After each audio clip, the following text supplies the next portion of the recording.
Let you all open all your three eyes and manifest the powers of Mahasadashiva. Om Nithyananda Paramashivoham. Om Nithyananda Paramashivoham. Om Nithyananda Nithyanandam Paramasukhalam Kevalam Jnanamurtim Dvandvatitam Gagana Sadrisham Tattvamasyadilaksham Ekam Nityam Vimalamachalam Sarvadhi Sakshi Bhutam Bhavatitam Trigunarahitam Sadgurum Tam Namami. Nithyanandam. Welcome all of you, all the Kailasians, e-Kailasians, and all the viewers from all across the globe for today's special Nithyananda Satsang, the direct enlightening audience with Avatar, His Divine Holiness, Bhagavan Shri Nithyananda Paramashivam. We have viewers from across the globe, more than 150 places around the world, and we have thousands of you logged in from more than 500 Facebook pages, Twitter, YouTube Live, Instagram, and various other social media platforms, including Kailasa's NTV, Kailasa's HNTV, and Kailasa TV. For this direct divine audience with the Avatar, the Supreme Pontiff of Hinduism, His Divine Holiness, Bhagavan Shri Nithyananda Paramashivam, and who's leading and guiding all of us, 2 billion Hindus, into living a conscious lifestyle and having a super conscious breakthrough.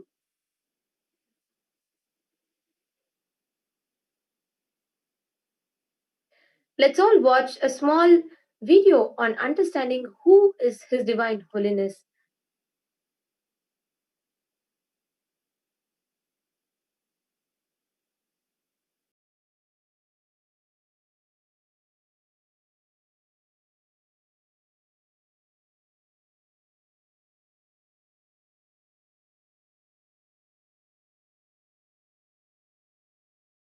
I am as old as sun, as new as sunrise.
The various incarnations happened, gave a breakthrough to consciousness and gave opening to the next level. My responsibility is to introduce new consciousness which manifests powers of Sadashiva. As Mahamandaleshwar of Mahanirvani Akada, the oldest apex body of Hinduism, I welcome every one of you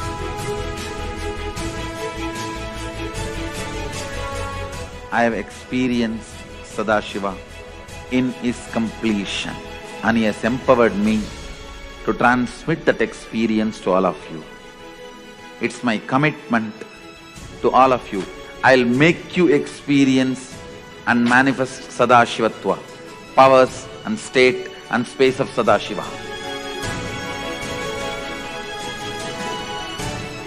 When you manifest powers, naturally the state of Sadashiva and space of Sadashiva starts manifesting in you. More power manifestation, more integrity, more unclutching, more nirvikalpa samadhi, more joy, more restful awareness, more responsibilism, more enrich, more bliss.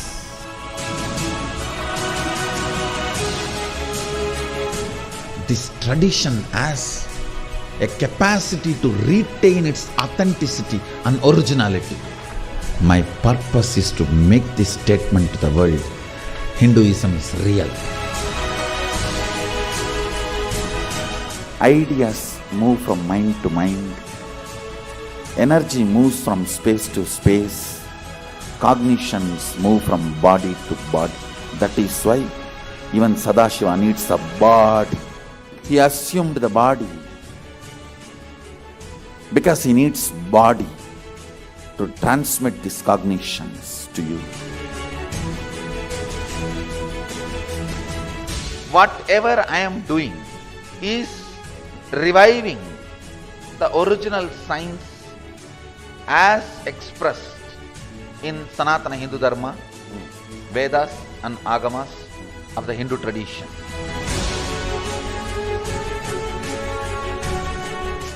Given by Sadashiva, received by Devi, adopted by Vishnu to run this universe is Agama. Agamas insist on us serving beyond our frame.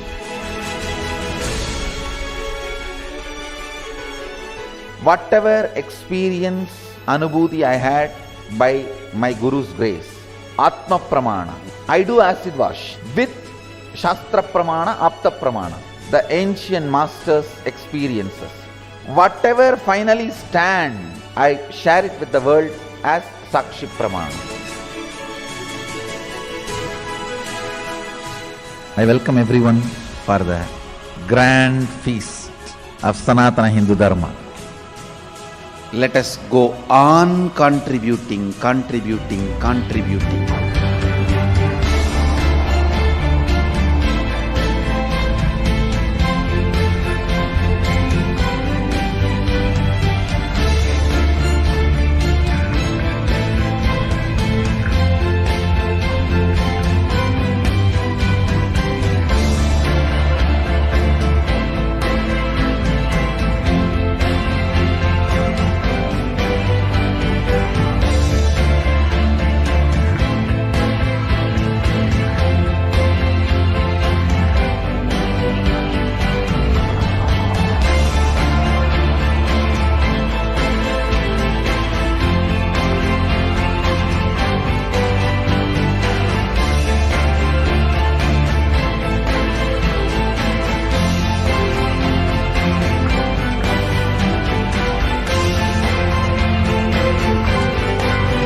Survival of Kailasa, the ancient enlightened civilization, the great cosmic borderless Hindu nation.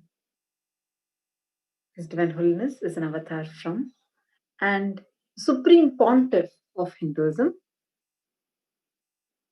He has made the science of power manifestation, yoga, temple-based universities for humanity.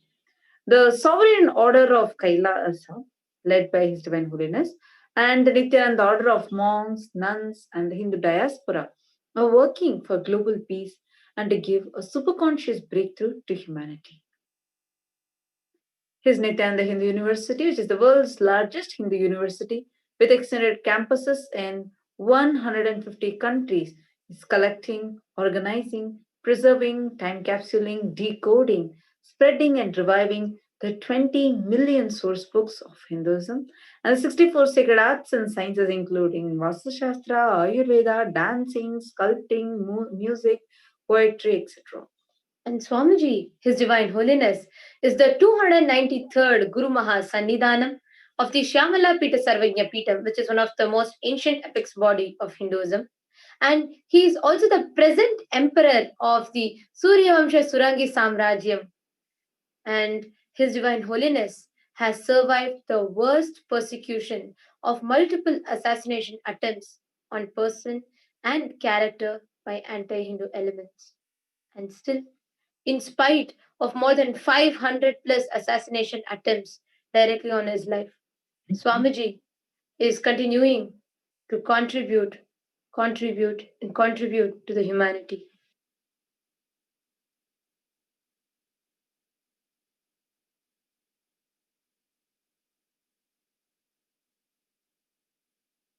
Let's all watch a video.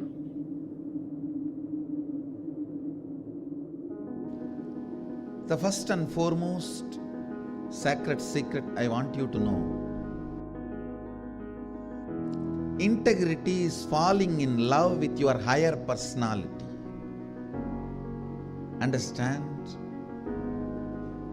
You do have Sadashivatva in you. You are hardwired for it. It's not that your Sadashivatva is gift from somebody. No. Understand? Just like how when you fall asleep, you put an alarm and tell the alarm, hey, wake me up tomorrow morning. Same way, that's exactly the way I sent my gurus. I sent my gurus to the planet Earth ahead of me and said, hey, I am coming. Wake me up when I assume the human body. My alarm clocks were my gurus. Hey, wake me up.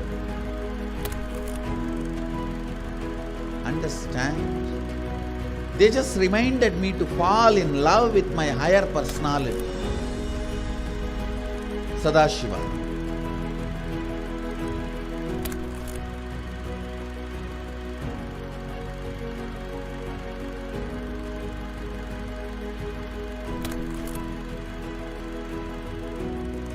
I started my public life in a very young age.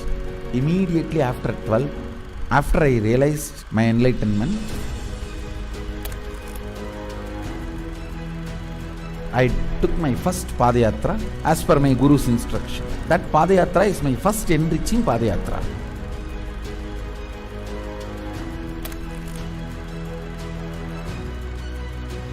See, I should say, I started organized public life in 2000. But my public life started when I was 12. How I started my public life? One person at a time. I'll walk from village to village, sit, spend some time. And small boy, naturally people will be curious, all alone. They will come and try to talk to me. Then I'll start talking to them and start enriching. Whatever little way I know.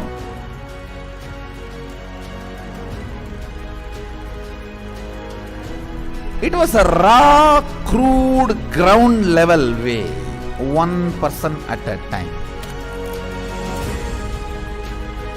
So I decided I am going to start my own way, one person at a time.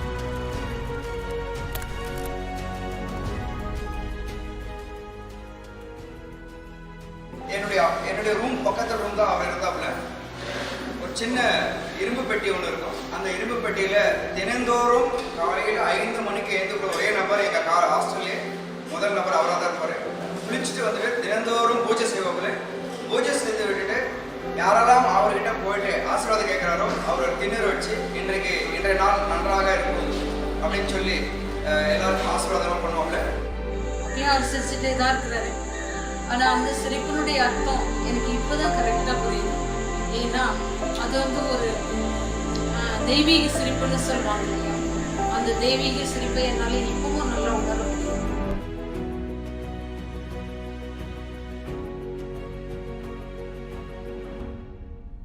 ரூம்குள்ள வந்துட்டாருன்னா ஒண்ணு சும்மாவே இருக்க மாட்டாரு, book எடுத்து படிப்பாரு, இல்ல அந்த சிலைகளுக்கான அலங்காரங்கள் பண்றது இதெல்லாம் பண்ணிட்டு இருப்பாரு. இல்லைன்னா எந்நேரம் பார்த்தாலும் ஒரு அந்த மெடிடேஷனோ இல்ல வேற ஒரு பாவ நிலையிலையோ ரூம்குள்ளேயே நடந்துட்டு இருப்பாரு. இதுக்காக ஒர்க்கையும் டிஸ்டர்ப் பண்ண மாட்டாரு. ஒர்க் டைம் வந்தா அதுல இருந்து இறங்கி வந்து உடனே வேலைக்கு போவாரு. வேலைக்கு போயிட்டாருன்னா அங்க சிரிச்சு பேசி ஜாலியா இருந்து அதே நேரத்தில் உன்னிப்பா கவனிக்கிறது.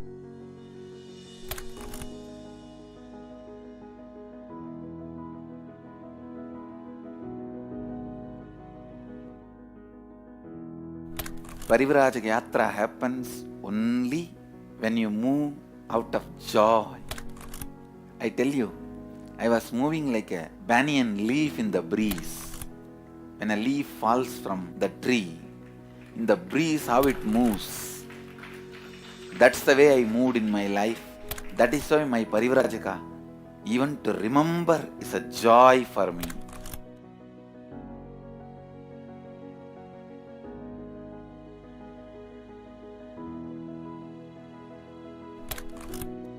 I tell you, shortest distance between 2 points is a straight line.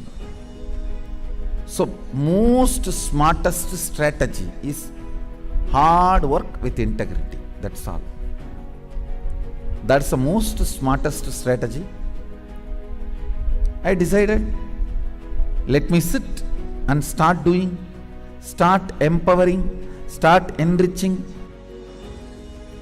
Actually, that is the way I remember me even now. When I close my eyes, I don't remember me sitting in a golden throne.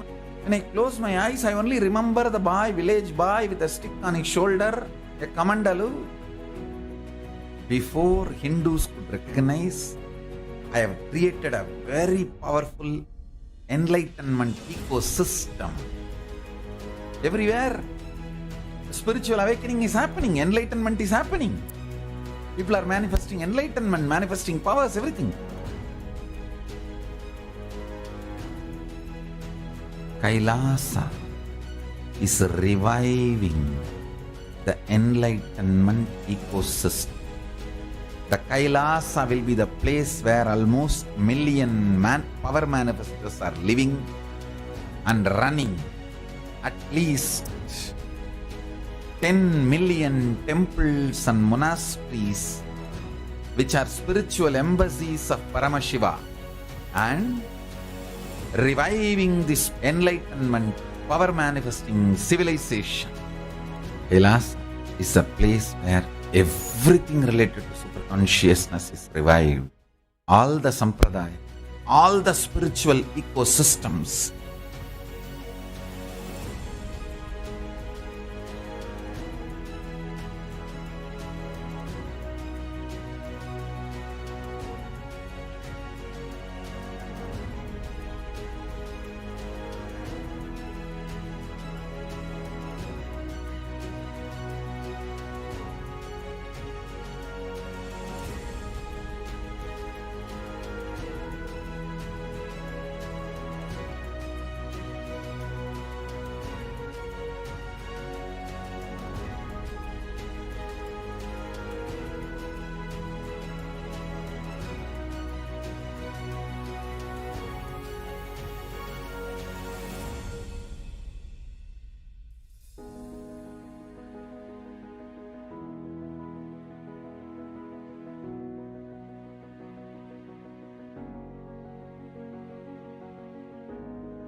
Kailasa is a place where everything related to super consciousness is revived. All the sampradaya, all the spiritual ecosystems created for enlightenment will be revived. And established in such a way it never gets lost again. There forever serving the humanity.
In the last few days of seeing the glory of our past, in each aspect, it has been like a huge wake up call for me. And I'm sure it's for each of you also, because understanding the amount of persecution, attacks, everything to that has happened to Hinduism, and understanding the grand narrative of Hinduism, it has been like a very strong wake up call for me to understand the importance, the urgency that we need to have. Like what Swamiji is doing, the Kailasa, the Hindu nation, is not just a small happening, it's a necessity for Hindus. Exactly. For that very reason, today we decided that we are going to be picking up one of the main pillars of Hinduism, its importance and its decline. But before entering into it, I have a few questions to begin our discussion today. Growing up in our childhood, I'm sure we had our mothers and grandmothers tell us great stories from the Puranas and very beautiful stories that had happened. What is its source? Where does it all come from? And in a typical Hindu household, we hear growing up chanting of Devi Mahatmyam and Vishnu Sahasranamam. It's all something that's very much a part, a regular, or like just listening to Gayatri Nandini. Various rituals. All of these, how are we able to access it? How are we able to access these age-old sciences for thousands of years? I think it's a very important aspect that we do not think of, like, because we so often hear all these chantings, all these happenings. I think each of us should take few minutes. What do you all think is the source of knowledge for us? And for each of us Hindus that are able to access this, how do you think, what is a source of knowledge that thousands of years ago, many enlightened beings and avatara purushas, incarnations that walked planet Earth, have left behind for each of us? Each of you can take few minutes, comment down in the Facebook comment section. In Twitter, you can use the hashtag Nithyananda and tweet it on Twitter. What do you think is the source of knowledge for Hinduism? Let's all take a few minutes to comment. Each of us might have different perspective to it. So each of you can post in the comment section and tweet.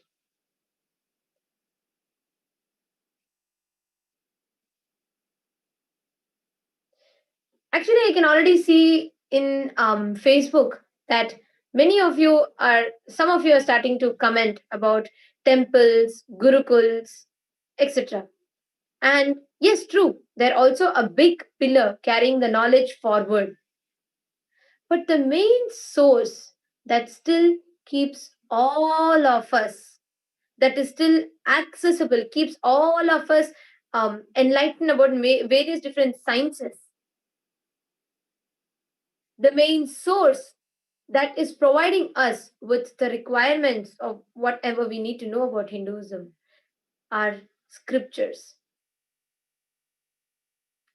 Vedas, the knowledge and its depth has always been a great treasure for Hinduism.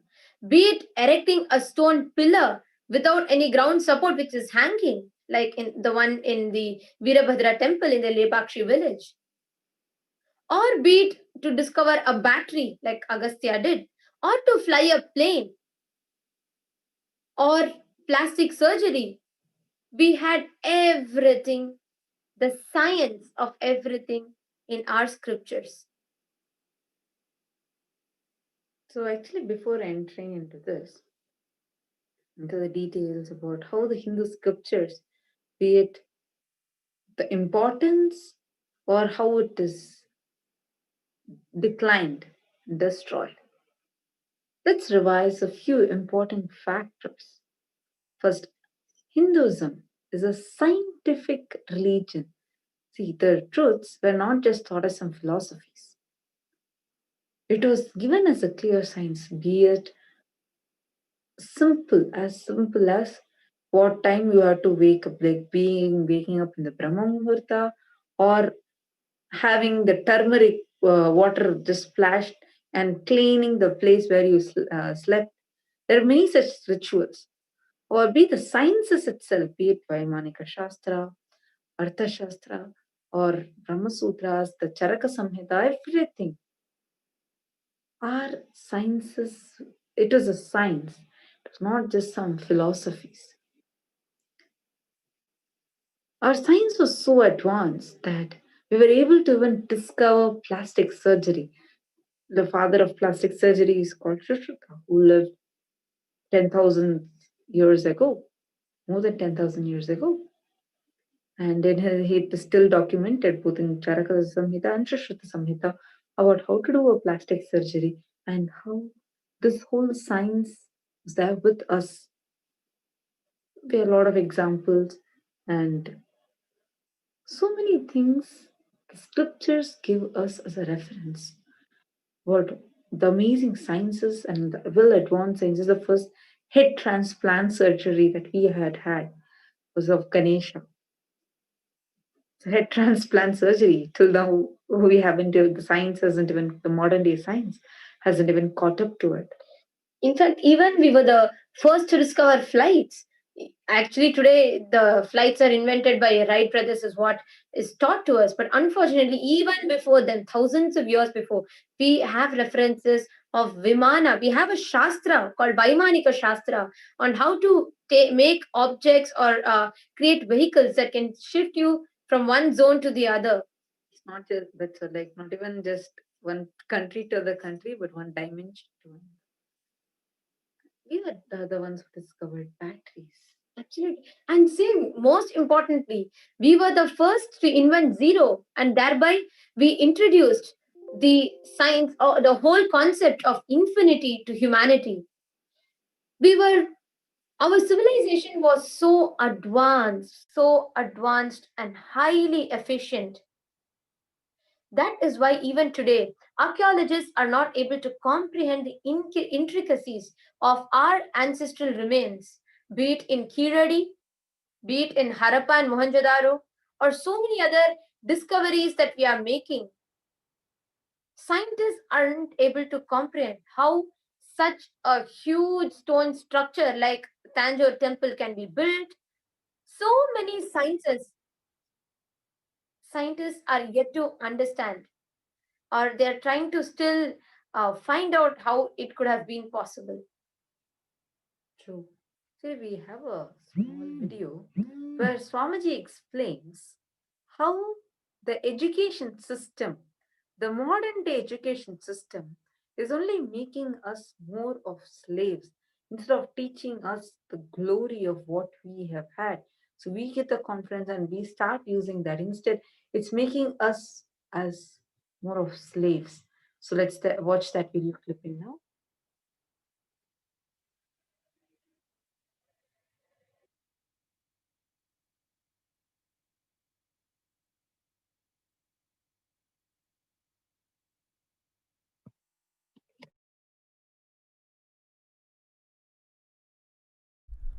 So today I will tear the remaining masks of the education system.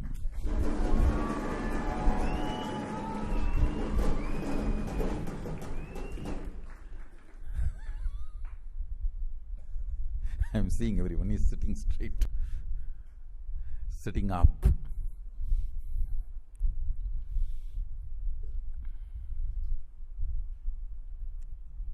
I am not talking about particular education system which is prevalent in India.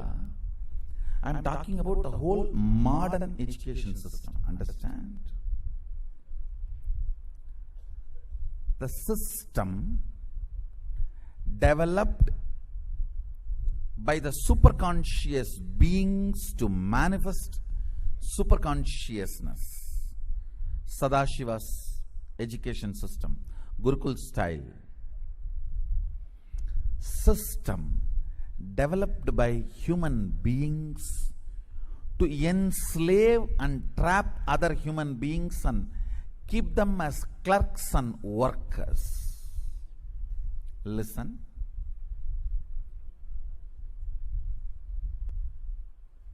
I'm going to talk about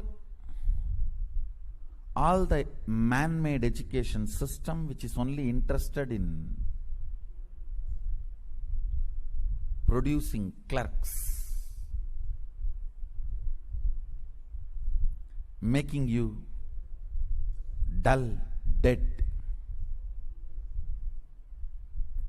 Listen.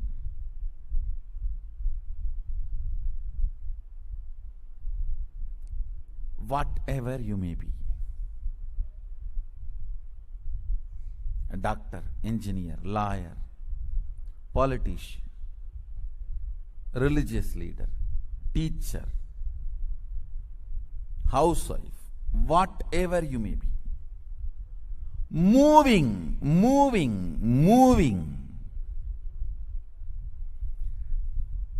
breaking all the things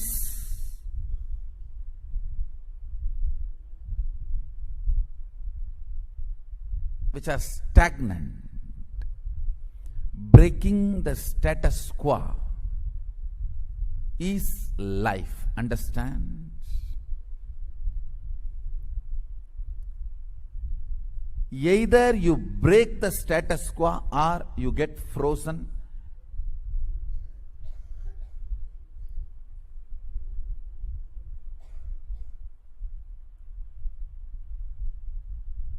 Either you move towards life happening or move towards your graveyard, getting frozen. Happening is life. Understand? The whole modern day education system is just to keep you in continuous confusion in the name of imaginary fear-based plans.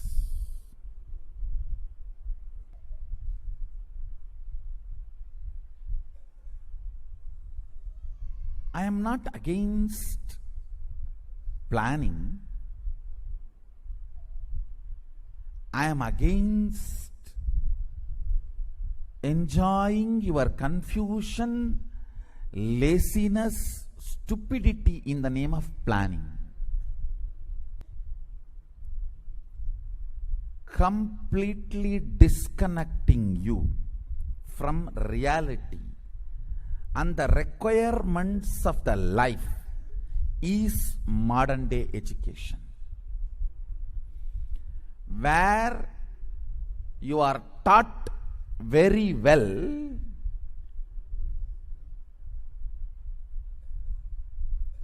to do the psychodrama. Hey, I may not contribute, but if I am not there, I will collapse. If you know to play that game, you can raise the ladder of the corporate ladder. Because the education system is basically to cheat others. So naturally the fellows who are evolving through that system will be cheating the owners. It is like you cheat me, I cheat you. The whole thing is vengeance based.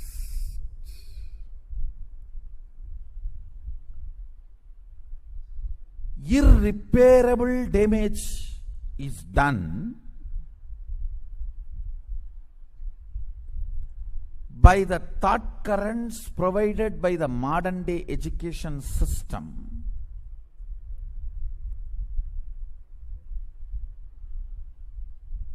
and the modern day corporate thinking world to human consciousness. Understand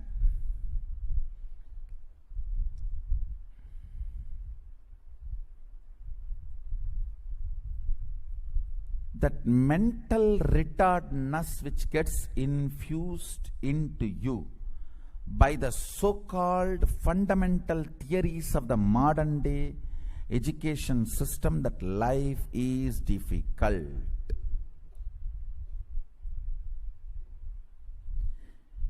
In every step of the life, in every move of the life, expanding is education. Not entertaining confusion to justify your existence. Not only feeling stuck, making that as a legitimate system is modern education. The whole modern day education system is collapsing the human being into self-beating confusions. When that becomes your pattern, you are a perfect slave. You are a perfect slave.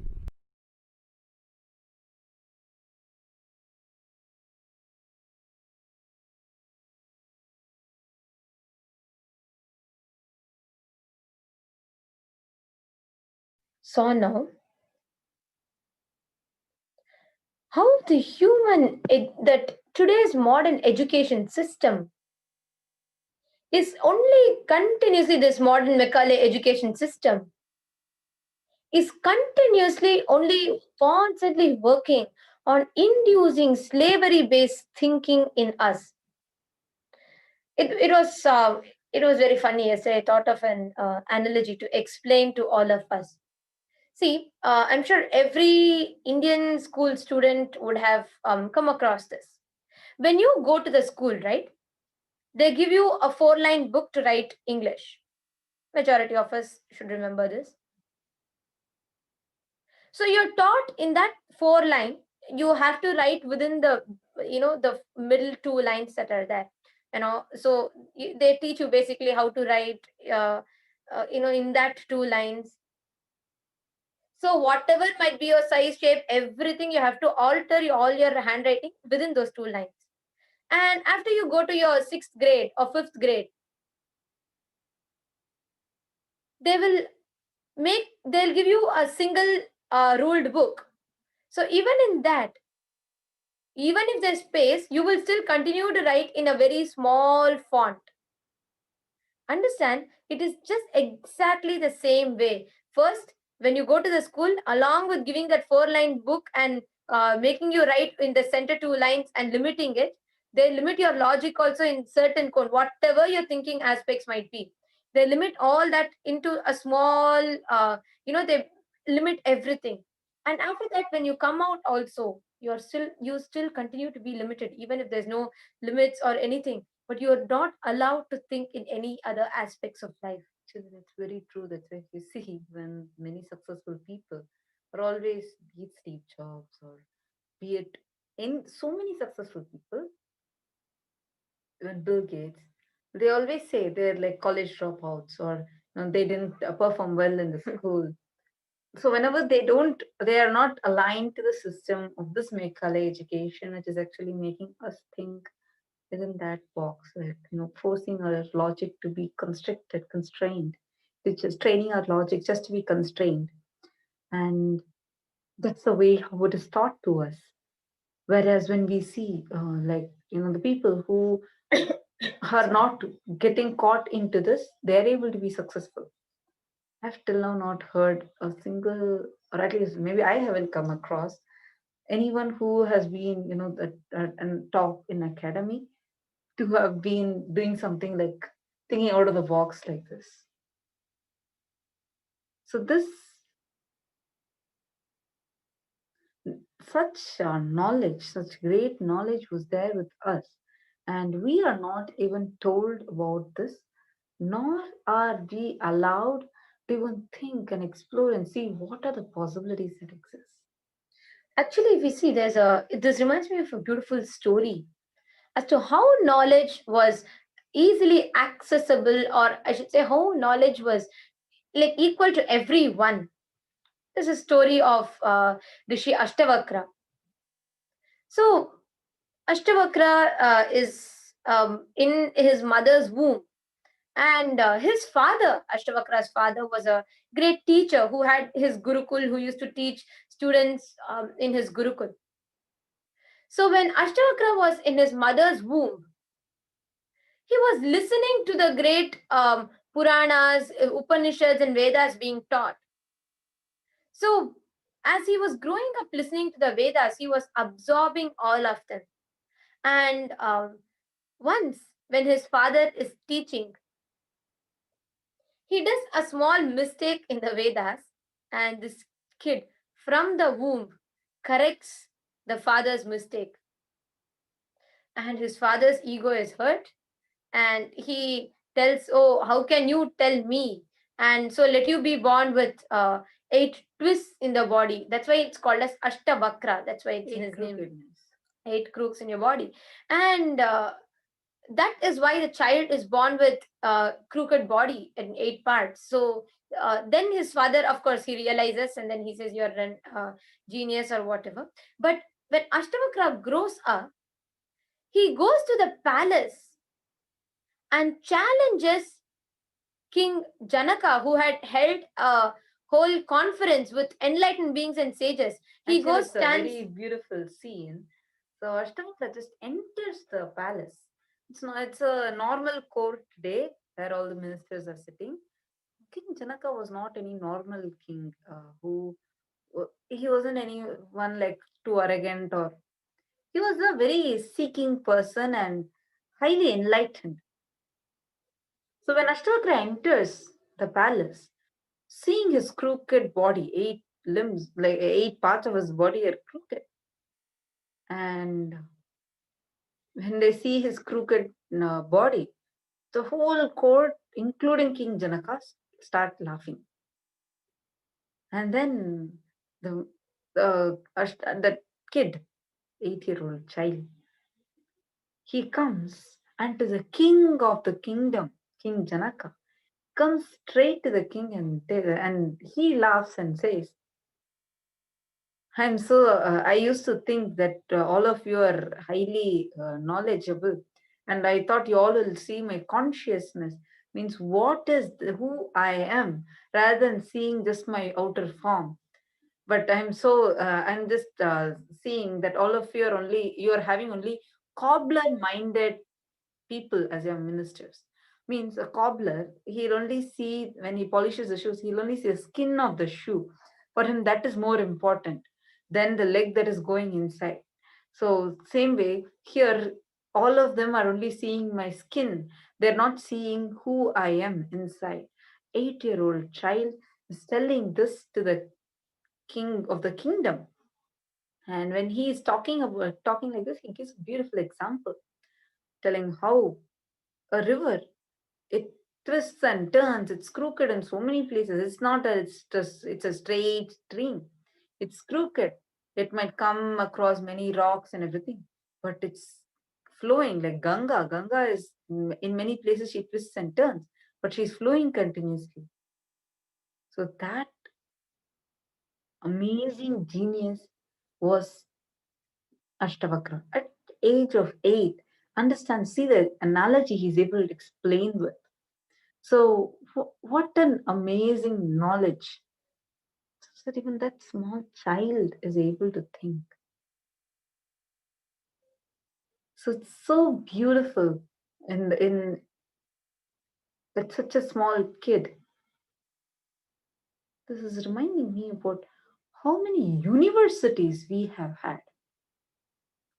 For example, Nalanda University, Takshashila University, all these are Hindu universities. Understand? Even Nalanda University, Buddha came and studied in Nalanda University. It existed even much before Buddha. Here we have had great travelers. Many people come and study there. But it was not just limited only to Hindus. Absolutely. Actually, we had people from different walks of life, different cultural backgrounds, and everyone were given equal opportunities to learn. Actually, the ambience that were given, many people like Satsang, we all know his commentary about India and his visit to various places. So there are many people who are from diverse cultures, diverse backgrounds, and diverse places, including different religions, like different practices. But all of them came and learned from our universities, be it Nalanda, be it Takshashila, be it Naimisharanya.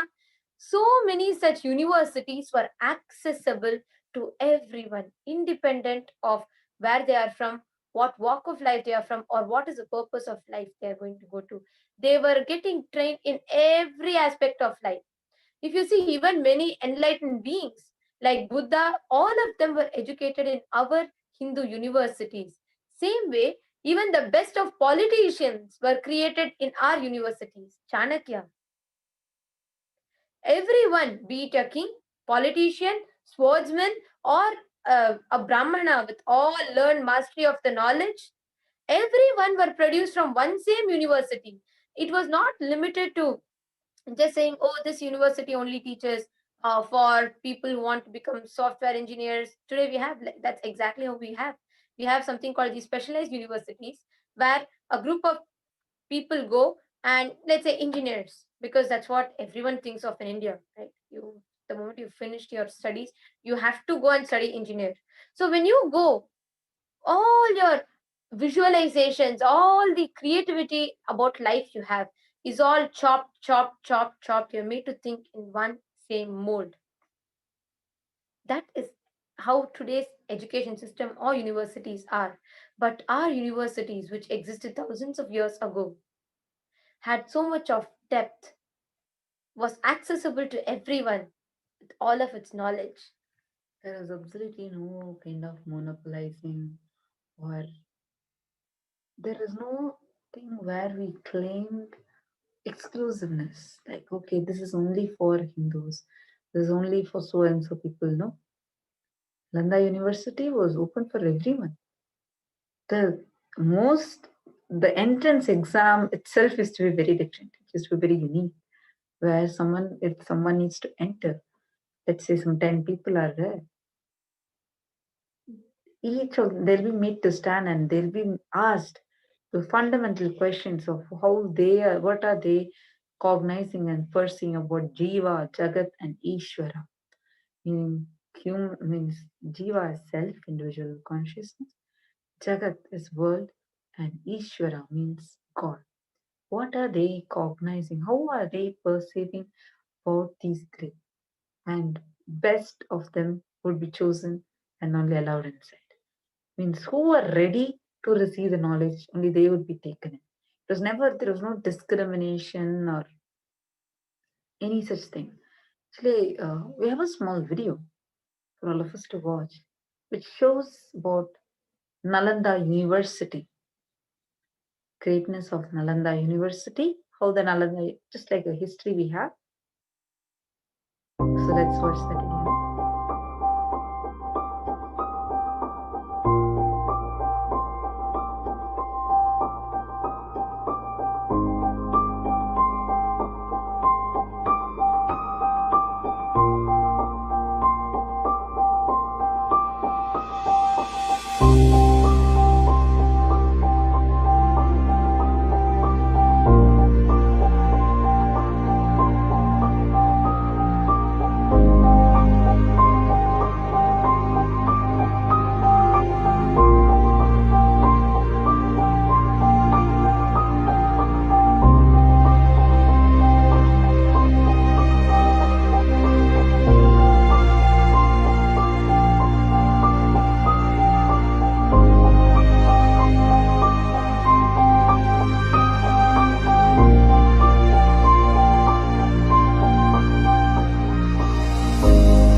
One university, Nalanda, it burnt for 6 months. The amount of destruction that just one of the Mughal emperor, just this Bakhtiyar Khilji had done. During his reign, like we all saw, most of the people were forcefully converted into Islam. So if you see the amount of destruction that happened, 9 million source scriptures just in one university in Nalanda was destroyed. It burnt for 6 months straight. Imagine the amount of knowledge. So many enlightened beings, so many sages, so many rishis would have invested their time and written all those scriptures down, and all of them burnt into ashes in few seconds. Multiple barbaric invasions and attacks. Sciences that was given to everyone for free was stolen and destroyed. The worst part is today Hindus themselves are losing the value of. That's so true. Actually, what is the irony? Today, all of us are learning about many of the scriptures from the people who invaded and looted it from us. Very recently, when I was watching a video, I came across a video where I saw that the most ancient manuscript of the Shushruta Samhita, the Charaka Samhita, is housed in the Wellcome Library in London, which all of us know, which houses one of the most set of most ancient scriptures on medicine field, all of them in Sanskrit. And who reads and translates it?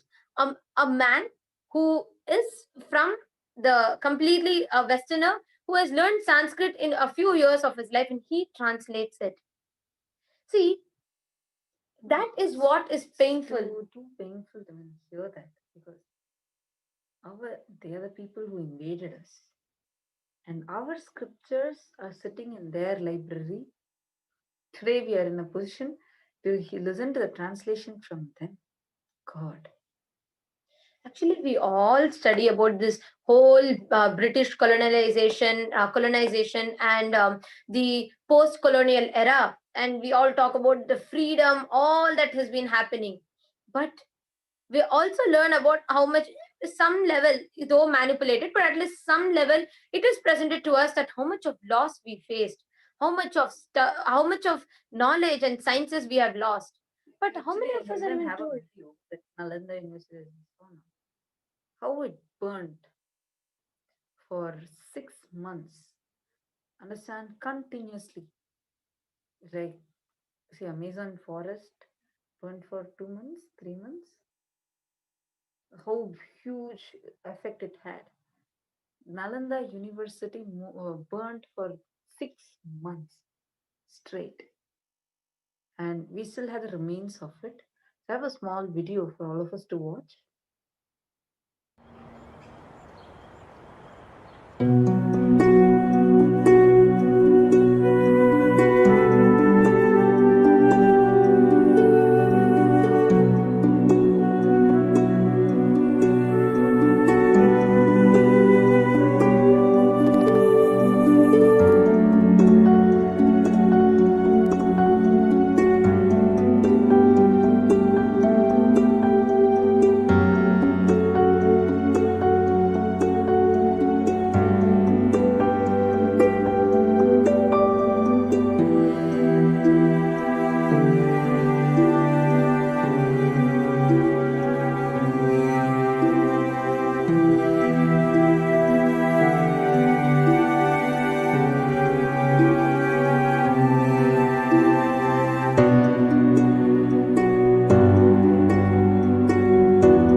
Swamiji is doing.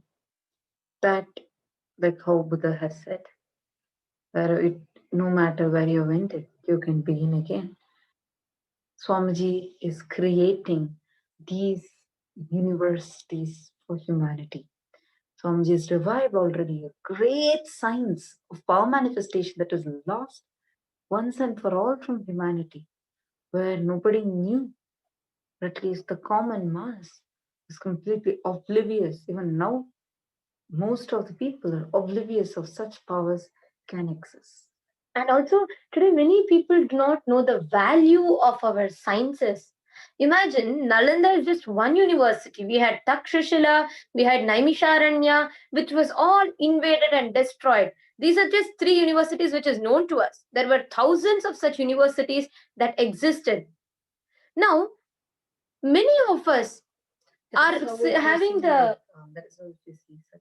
It is like you see in Mahabharata, when Yudhishthira, when he goes to Viratha to be living in incognito, the king there, he has his own excellency in the game of chess, and like how uniquely you can do, and he has a unique way to ride horses, many things.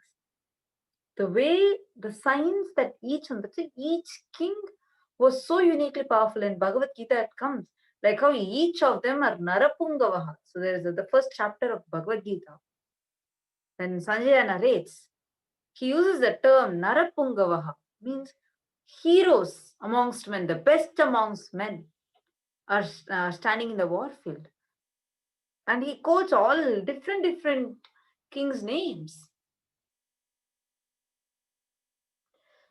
If you see, that's why all of these, if Nalanda alone had this, then imagine what amount of loss we have had. Nalanda, Takshashila, Naimisharanya.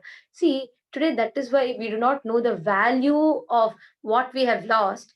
That is why Nalanda or Takshashila is like declared as an heritage, UNESCO heritage site. That's all. It is a piece of monument for us to go visit, which was a functioning live university producing geniuses, is today sitting as a monument.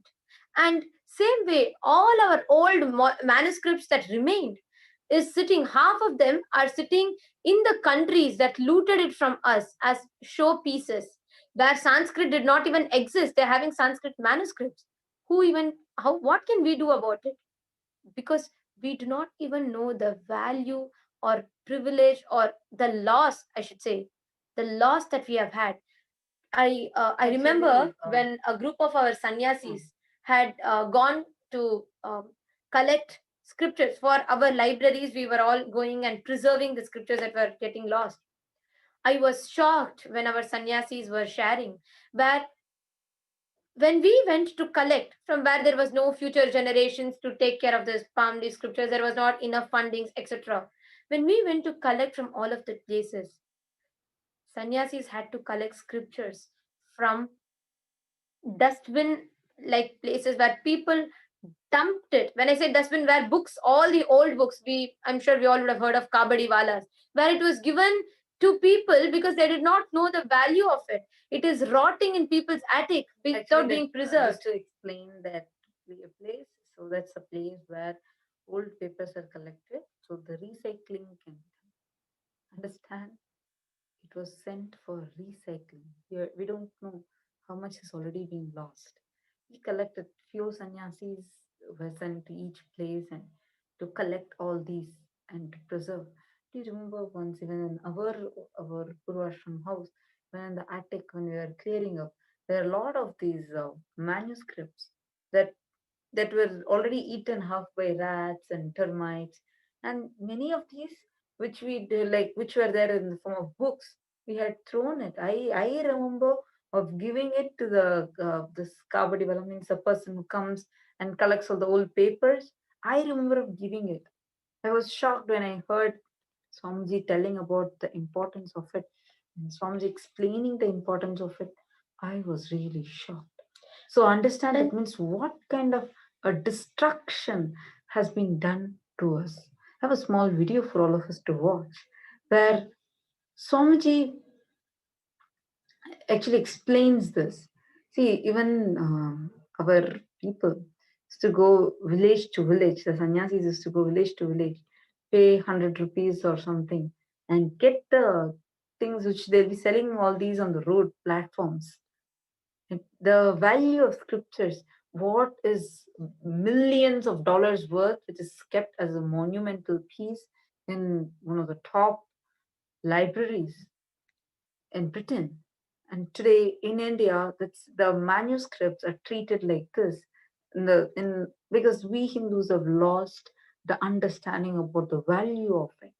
I have a video where Swamiji explains this so beautifully, how it is these people, when they invaded us, they bought in this idea of racism and a lot of other things and destroyed us from within ourselves. They got the system where the whole Hinduism got destroyed. The racist entered our land and destroyed it. I have a video too, so you all can watch it now.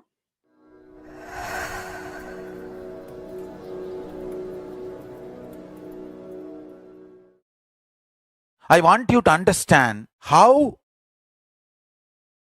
the racists have entered our own land and destroyed our backbone, the Gurukul Sampradaya. How we became poor because we lost Hinduism. We are not poor because of Hinduism. We became poor because we lost Hinduism. Hinduism is most intelligent, enriching tradition. In the modern day, United Nations has made war as an irrelevant lifestyle. It's no more a relevant lifestyle. War is not going to benefit anyone. That is why the racists have now changed the strategy. Intellectual war and eliminating individuals through tactics, strategies. Understand? Because now you cannot grab the land by war, start destroying the religion in a very strategic, tactic way, call them cult and finish them off.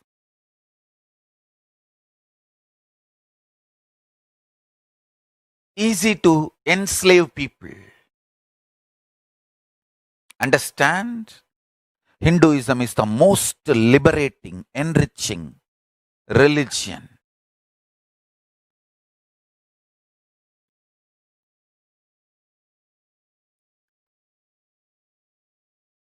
I am here to give the best things of Hinduism to all of you. Paramashiva Jnana and Paramashiva Vijnana.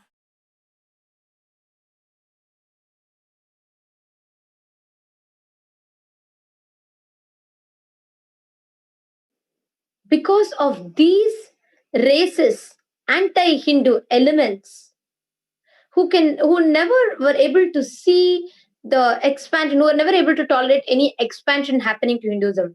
Actually, if you see, today we all think, many of us who are ignorant and deluded think that, oh, why become so fanatic about Hinduism? Why become, so religiously fanatic? Let's all be free. Let's all be okay.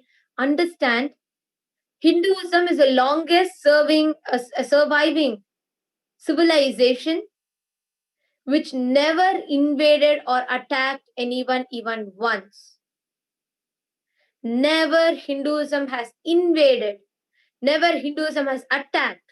Even today, what Swamiji is doing is he's not monopolizing. He's not saying Hinduism is only for Hindus. No. He's getting the fruits from Hinduism, distributing it to people, free for everyone, irrespective of their race, caste, gender, religion, nothing. Hinduism is the only indigenous tradition that is still alive, managed to survive despite of thousands of attacks, so many attacks and so many things that are happening. If Hinduism has managed to survive, it is because of this one small living stream of avatars that are happening again and again to protect and preserve Hinduism. And Actually, that is the main reason why Swamiji is even getting attacked. Because Swamiji is giving this to humanity. Swamiji is collected the largest collection of all the manuscripts and revived it. Like his Nithyananda Hindu University has collected, organized the scriptures, preserved it from all the termites termites eating it up, everything, preserved it, and freely distributing it to the world, and giving it as making it accessible for the whole humanity. So, small video just to introduce his Nithyananda Hindu University to all of you.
Hindu knowledge transmission is totally different from anything known to the world by the name education.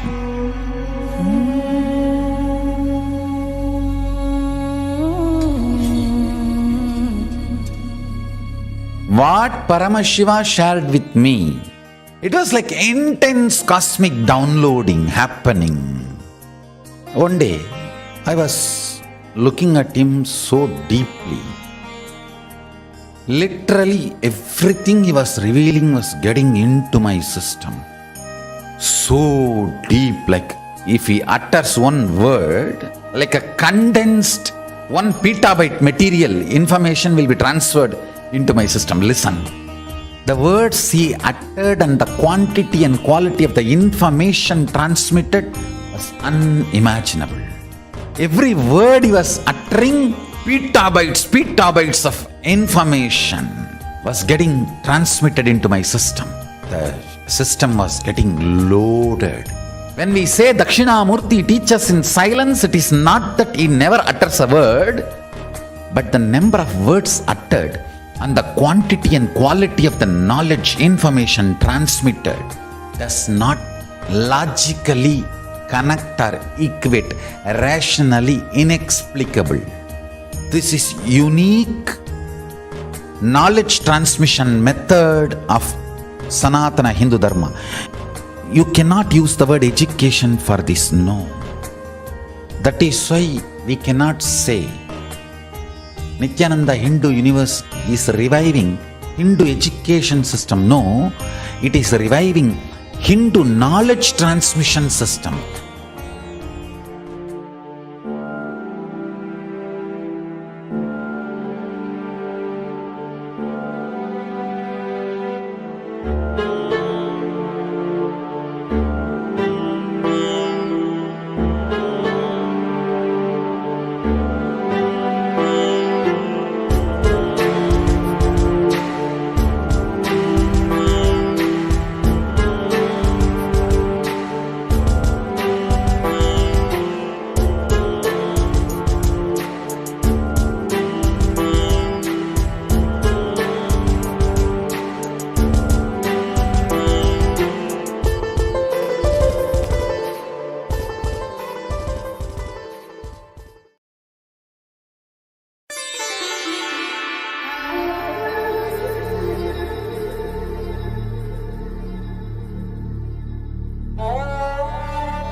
What is an Adinam?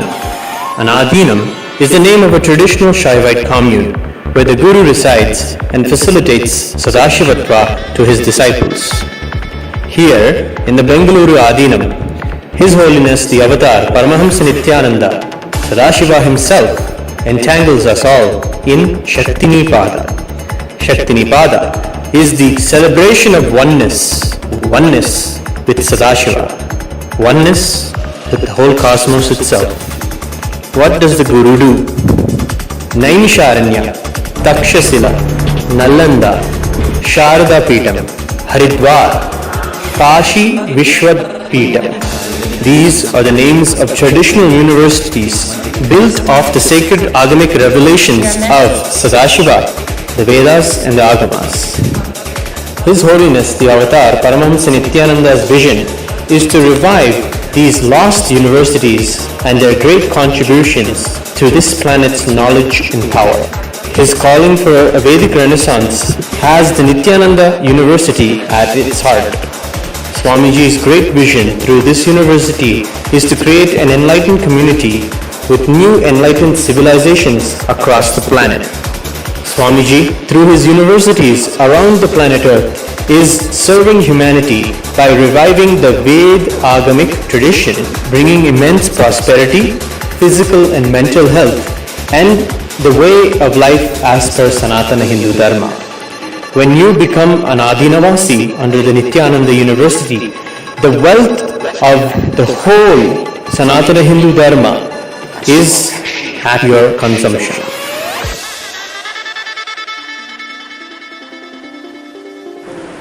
Nithyananda Publications, rejoicing the words of the Avatar and delivering them in every possible way. Nithyananda Yoga is to express the space, state, powers and cognition of Sadashivoham. Nithyananda Vision, capturing Swamiji's teachings and broadcasting it to the world. Become an all-knower and enrich the world with Veda-agamic wisdom of Sadashiva. Green Idea, recovering the most resourceful and self-sustaining knowledge from the ancient world, making Mother Earth green again. Nithyananda Construction.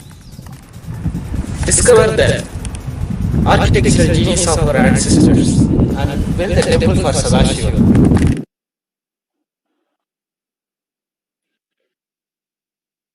So beautifully, Swamiji, we all saw in the video how Swamiji is reviving various parts. See, university is not just scriptures.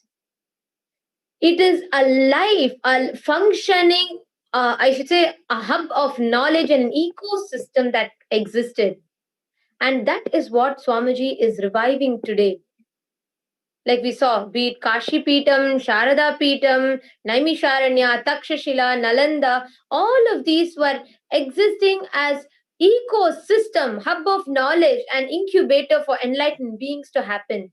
But today, many of these palm leaf scriptures are getting destroyed, be it due to poor maintenance, be it due to termites, rat, everything eating and destroying it, and some who are trying to preserve it. There are libraries which are trying to preserve it, but unfortunately, they are not funded enough and they are not able to sustain and preserve the scriptures. Actually, Swamiji is also funding like this so that all of us know. Many universities or even libraries that are trying to preserve Hinduism. Like, for example, be it Bhagavad Gita, spreading Bhagavad Gitas like Gorakhpur, Gita Press Gorakhpur is doing an amazing job in that. So, like this, so many small initiatives, or even sometimes on bigger presses, but there is no funding, enough funding for them. Swamiji is also continuously working along with many of them and funding some and even supporting so many of them. He himself had gone and volunteered and he himself was doing for Gita Press. So, like this, for so many universities, just so that the Hindu scriptures can get revived. And also, the very fact that Swamiji is not just reviving those scriptures. See, even if you revive the scriptures, it can sit in any libraries for any amount of time. Then it does not make any difference. Like how it sits in the museum. The science needs to be applied, practiced, and lived. That is why Swamiji is making these sciences accessible, understandable, and freely giving it to people. See, the success of the whole Kailasa, I would say, is where the way Swamiji has revived it, it's so beautiful when you see, be it a person who's learned in the Vedas, who's a great philosopher, and he wants to get further understandings on Hinduism. Just in 2 clicks, he'll be able to get. Same way, be it a man who's completely new to Hinduism, sitting somewhere in a remote place in the US, and he can say about what is Shastra Pramana, Apta Pramana, Atma Pramana, Sakshi Pramana, and he can understand and quote the 25 states of consciousness. That is a success where the science is made accessible to everyone, independent of their race and culture. OCR, where in anything you're searching for a particular scripture, searching for a particular quote, you want to understand and verify if the science you're learning is as per the Shastras. We have the OCR enabled palm leaf scriptures that are scanned. So when you just enter your letters that you want to find using the OCR, it will find out exactly from which page of which scripture and give you and show it to you. Actually, all of these results show Swamiji's hard work that was done in the grassroots levels. See, today it is Swamiji's hard work and continuous sacrifice that Swamiji did is actually standing as the world's largest Hindu university, world's largest Hindu library, which houses more than 10 million source scriptures and a million palm leaf scriptures, original manuscripts that are revived, preserved, maintained without any termites destroying them. And also, as see, there are two things that Swami is doing. One is reviving these scriptures and preserving them, be it cleaning them, disinfecting them, making sure no termites can attack it, etc. Second, simultaneously digitizing them and making it eternal so it can never be destroyed further. So in both the front, Swamiji is working, where now any scriptures you take, one, it is the original palm leaf, the tradition where we learn from the palm leaf is continuing to be maintained. And second, it is preserved and also made like eternal, without, it cannot get destroyed because it is all digitized and kept. This is the exact reason why abusers and attackers, the anti-Hindu elements, are relentlessly attacking Swamiji, because this science is now made available for free for people. The chronic capitalistic people, who the education institutes that are not able to tolerate education being freely given to people, are continuously attacking Swamiji for this very reason. Even yet, despite of all these attacks and persecution, Swamiji has not stopped. That is why it's very important for us Hindus to tell to the world, to share this to the world, so everyone, all the Hindus across the globe, know first the glory of their past, and second, that the Hindu scriptures are now accessible to each one, and for us to understand that he is the last lamp of Hinduism who is there. Me. If not, I'll do it on my own. If you oppose in spite of you, I'll make it happen. This courage, will, persistence, responsibility, hard work. Hard work has no replacement. Still, no replacement is found on the planet Earth for hard work. Sincerely, sitting and I'll go on, review, what happened to this, what happened to this, what happened to this, what happened to this. My head is like a automatic reviewing machine. Everything put inside, there's automatic Google alarm. Every day, it'll just start.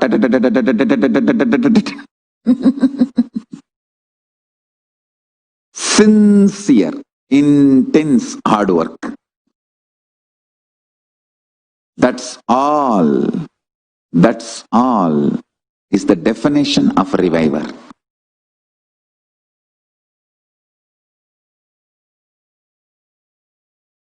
Revival of Hinduism is happening now, but that does not mean it started now. No, it is there for thousands of years. And I'll tell you the meaning of reviving. I am not reforming. I want all of you to know, I am not reforming. I am only reviving. Whatever is in the scripture, is in the tradition, I am just reviving and making it user-friendly for everyone in the modern day. That's it. I'll tell you the definition of a reviver. Reviver is the person who stands with responsibility boldly and declares, if you come along with me, come with me, along with you. If not, alone. If you oppose, in spite of you, I'll make it happen. If you want to be part, come along with me. If not, I'll do it on my own. If you oppose in spite of you, I'll make it happen. This courage, will, persistence, responsibility, hard work. Hard work has no replacement. Still, no replacement is found on the planet Earth for hard work. Sincerely, sitting and I'll go on, review, what happened to this, what happened to this, what happened to this, what happened to this. My head is like a automatic reviewing machine. Everything put inside, there's automatic Google alarm. Every day it'll just start.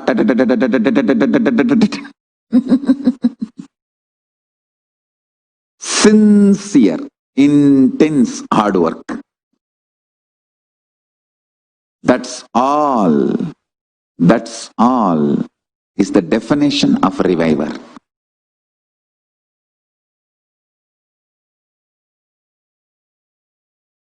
Revival of Hinduism is happening now, but that does not mean it started now. No, it is there for thousands of years. And I'll tell you the meaning of reviving. I am not reforming. I want all of you to know, I am not reforming. I am only reviving. Whatever is in the scripture, is in the tradition, I am just reviving and making it user-friendly for everyone in the modern day. That's it. I'll tell you the definition of a reviver. Reviver is the person who stands with responsibility boldly and declares, if you come along with me, come with me along with you. If not, alone. If you oppose, in spite of you, I'll make it happen. If you want to be part, come along with me. If not, I'll do it on my own. If you oppose, in spite of you, I'll make it happen. This courage, will, persistence, responsibility, hard work. Hard work has no replacement. Still, no replacement is found on the planet Earth for hard work.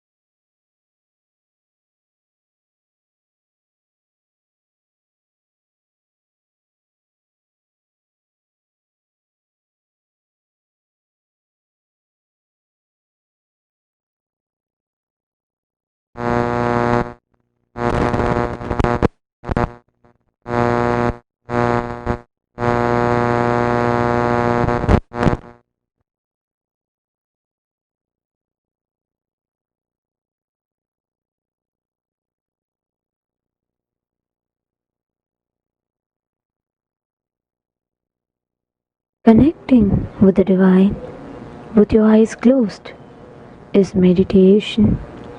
Connecting with the divine with your eyes open is darshan. Come, let us all now move from meditation to darshan. Slowly, very slowly, please open your eyes.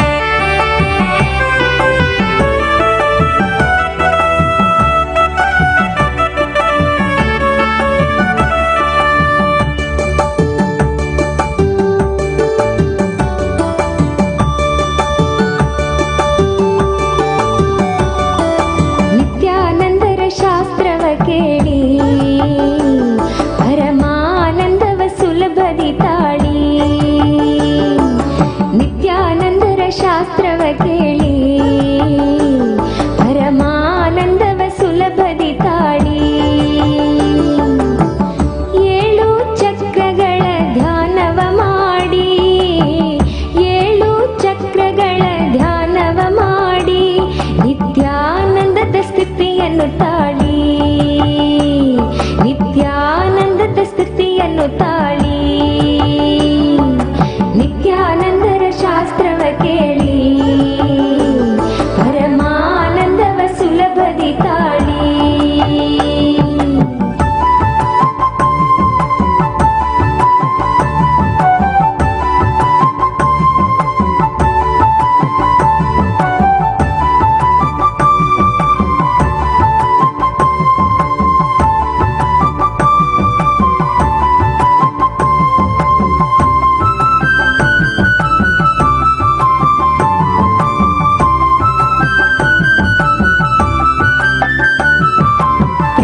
ಎಂಬುದೊಂದು ಮಹಾ ಚೈತನ್ಯ. ಪ್ರೀತಿ ನಿಸ್ವಾರ್ಥವಾದರೆ ಚೆನ್ನ. ಪ್ರೀತಿ ಎಂಬುದೊಂದು ಮಹಾ ಚೈತನ್ಯ. ಪ್ರೀತಿ ನಿಸ್ವಾರ್ಥವಾದರೆ ಚೆನ್ನ. ಪ್ರೀತಿಯ ತೋರದೆ ಮುಚ್ಚಿ ಹೋಗಿರುವ, ಪ್ರೀತಿಯ ತೋರದೆ ಮುಚ್ಚಿ ಹೋಗಿರುವ ಅನಾಹತವನ್ನು ತೆರೆಯಲು ನೋಡಿ, ಅನಾಹತವನ್ನು ತೆರೆಯಲು ನೋಡಿ.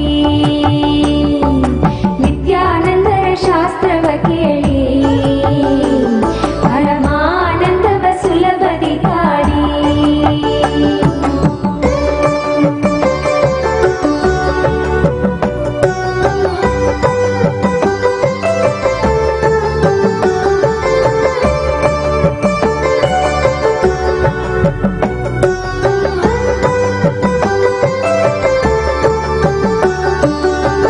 ಚಿಂತೆಗಳೆಂಬುದು ಮನಸ್ಸಿನ ಕಲ್ಪನೆಯು, ಚಿಂತೆಗಳೆಂಬುದು ಮನಸ್ಸಿನ ಕಲ್ಪನೆಯು.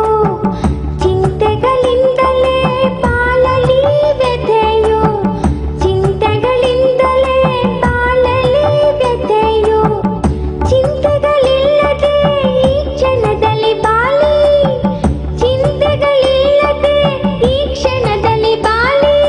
ಮಣಿಪೂರಕವನ್ನು ತೆರೆಯಲು ನೋಡಿ, ಮಣಿಪೂರಕವನ್ನು ತೆರೆಯಲು ನೋಡಿ, ಮಣಿಪೂರಕವನ್ನು ತೆರೆಯಲು ನೋಡಿ. ನಿತ್ಯಾನಂದರ ಶಾಸ್ತ್ರವ ಕೇಳಿ, ಪರಮಾನಂದವ ಸುಲಭದಿ ತಾಳಿ.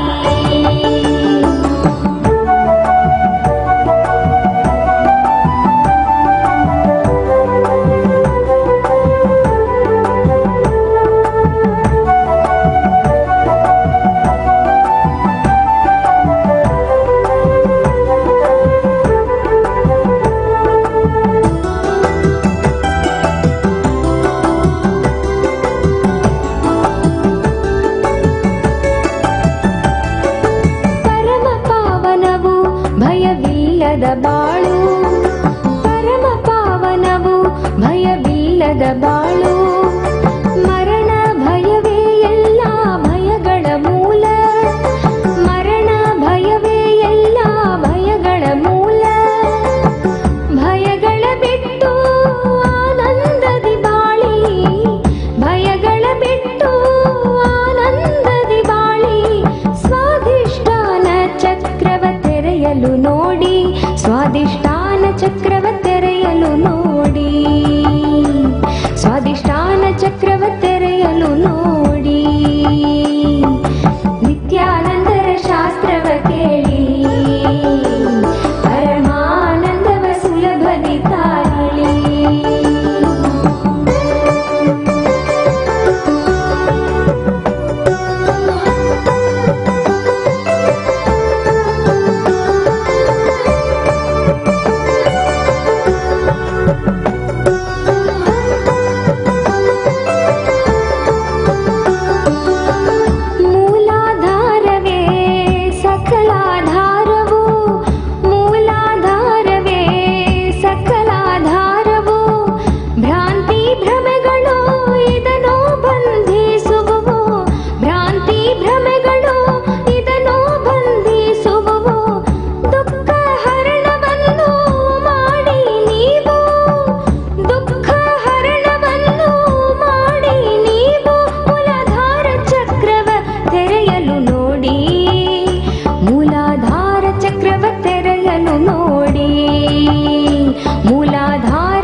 ಎಂಬುದು ನಕಾರಾತ್ಮವು.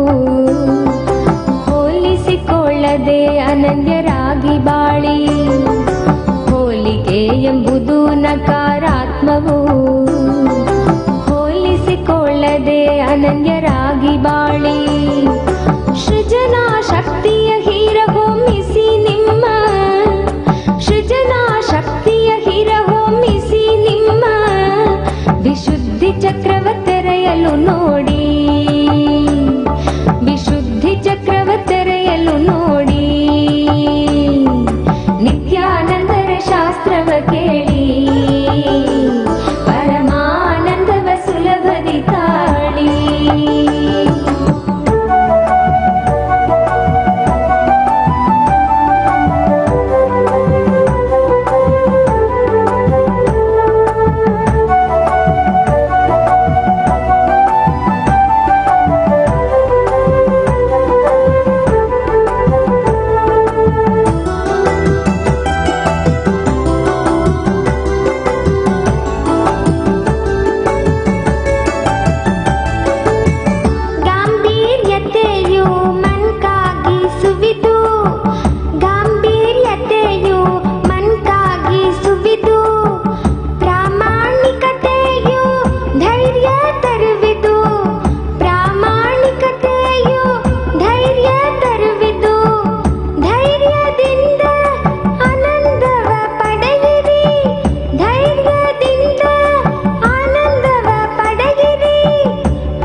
ಸಹಸ್ರಾರವನ್ನು ತೆರೆಯಲು ನೋಡಿ. ಸಹಸ್ರಾರವನ್ನು ತೆರೆಯಲು ನೋಡಿ. ನಿತ್ಯಾನಂದರ ಶಾಸ್ತ್ರವ ಕೇಳಿ. ಪರಮಾನಂದವ ಸುಲಭದಿ ತಾಳಿ. 7 ಚಕ್ರಗಳ ಧ್ಯಾನವ ಮಾಡಿ. 7 ಚಕ್ರಗಳ ಧ್ಯಾನವ ಮಾಡಿ. ನಿತ್ಯಾನಂದದ ಸ್ಥಿತಿಯನ್ನು ತಾಳಿ. ನಿತ್ಯಾನಂದದ ಸ್ಥಿತಿಯನ್ನು ತಾಳಿ. ನಿತ್ಯಾನಂದರ ಶಾಸ್ತ್ರವ ಕೇಳಿ. ಪರಮಾನಂದವ ಸುಲಭದಿ ತಾಳಿ. ನಿತ್ಯಾನಂದರ ಶಾಸ್ತ್ರವ ಕೇಳಿ. ಪರಮಾನಂದವ ஆதிதேவ நித்யநந்த பாதம் தாங்கும் பாதுகை. அளவில்லாத புண்ணியம் கொண்ட அதி அற்புத பாதுகை. ஆதிதேவ நித்யநந்த பாதம் தாங்கும் பாதுகை. அளவில்லாத புண்ணியம் கொண்ட அதி அற்புத பாதுகை. சோதி தெய்வம் நித்தியம் வரும் சேதி தன்னை கூறவே. சோர்ந்திடாது பிறவி தாங்கும் சீர்மிகுந்த பாதுகை. சோதி தெய்வம் நித்தியம் வரும் சேதி தன்னை கூறவே. சோர்ந்திடாது பிறவி தாங்கும் சீர்மிகுந்த பாதுகை.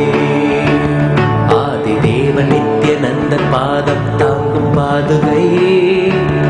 அளவில்லாத புண்ணியம் கொண்ட அதி அற்புத பாதுகை. ஆதிதேவ நித்யநந்த பாதம் தாங்கும் பாதுகை. அளவில்லாத புண்ணியம் கொண்ட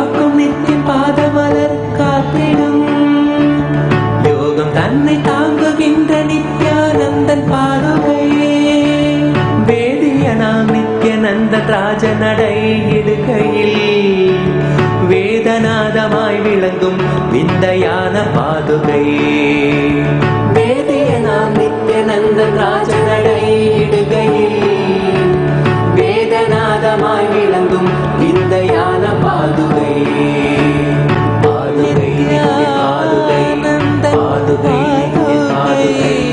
பாதுகை நித்ய பாதுகை பாதுகை நித்ய பாதுகை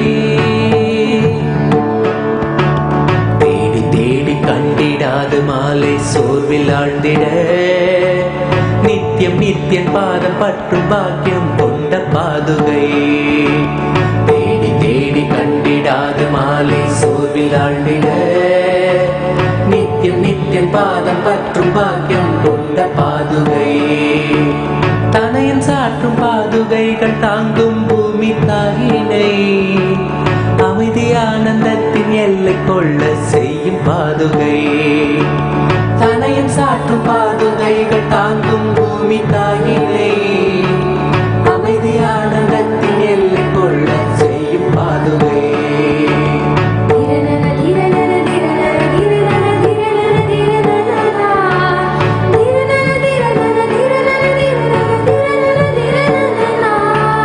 நித்யானந்தன் நடை பயிலத்துகள் கிளப்பி பூமியில் ரோக சோக தோஷம் தன்னை தீர்க்கும் சத்திய பாதுகை நித்யானந்தன் நடை பயிலத்துகள் கிளப்பி பூமியில் ரோக சோக தோஷம் தன்னை தீர்க்கும் சத்திய பாதுகை நித்யனவன் பாதம் தன்னை பற்றுதற்கீடலால் பற்றும் பாவம் போக்க பக்தர் பற்றி கொள்ளும் பாதுகை நித்யனவன் பாதம் தன்னை பற்றுதற்கீடலால் பற்றும் பாவம் போக்க பக்தர் பற்றி கொள்ளும் பாதுகை சரணடைந்த பக்தர் தன்னை கருணையோடு ஏந்தியே பரம நித்யன் பாதம் தன்னில் சேர்த்தருளும் பாதுகை சரணடைந்த பக்தர் தன்னை கருணையோடு ஏந்தியே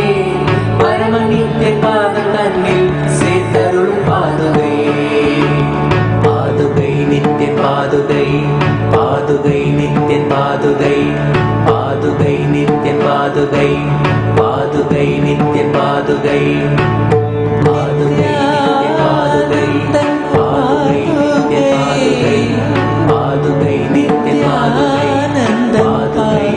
பாதுகை பாதுகை நித்யன் பாதுகை பாதுகை நித்யன் பாதுகை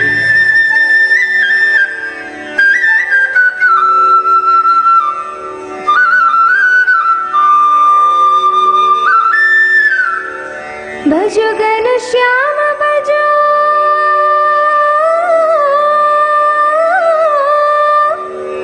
नित्यानंद नाम भजो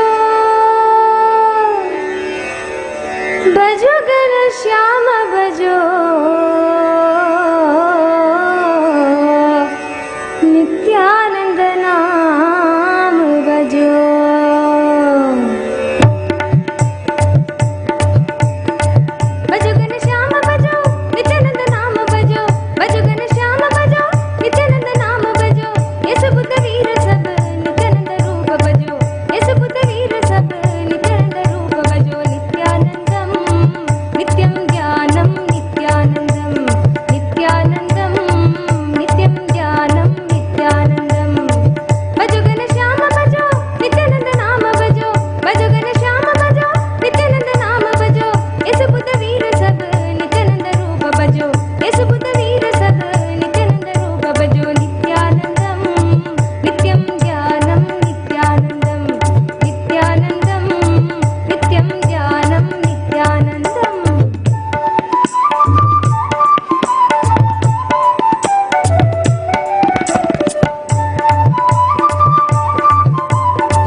Nityanandeshwara Paramashivoham Nityanandeshwari Parashakti Madhyamam Asmadacharya Paryantam Vande Guru Paramparam.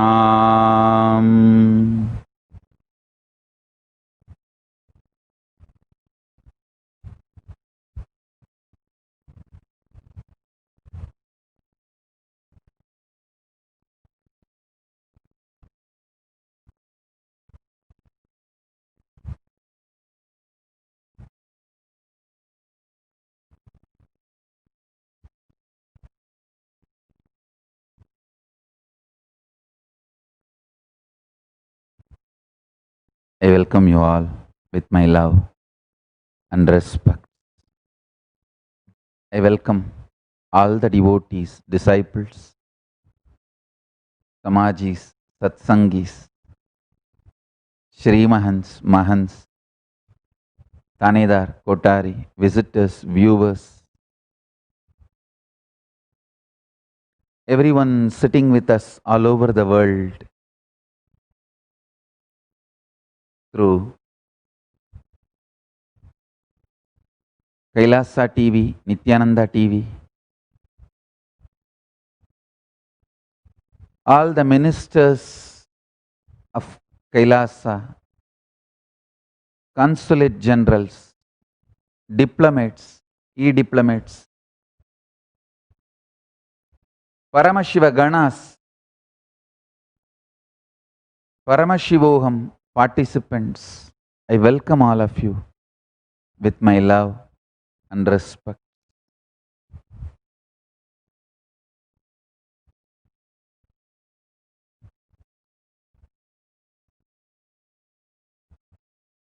Paramashiva's message directly from Kailasa. Initiation is enlightenment. Initiation is the ultimate. Initiation is the most important thing a being should acquire in his life. Understand?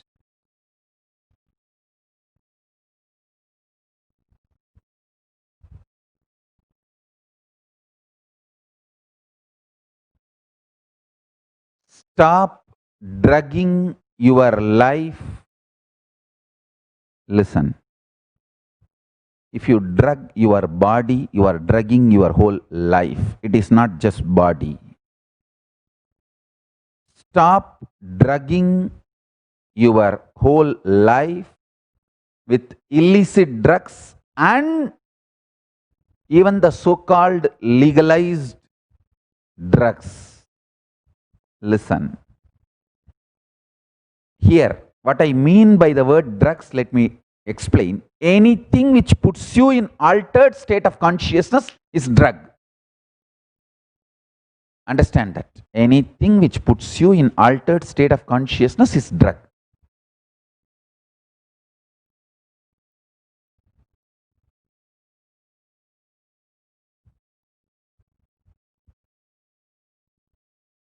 I really want all of you to have complete enlightenment. So the fundamental need, avoid all drugs which puts you in altered state of consciousness. You should raise your consciousness only by meditation and yoga and initiation, not by anything else.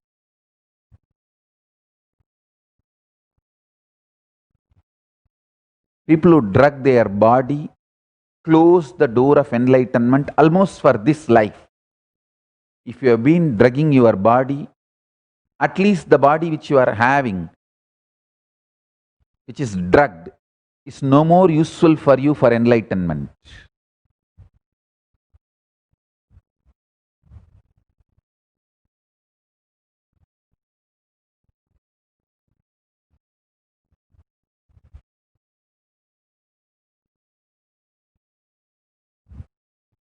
The power of initiation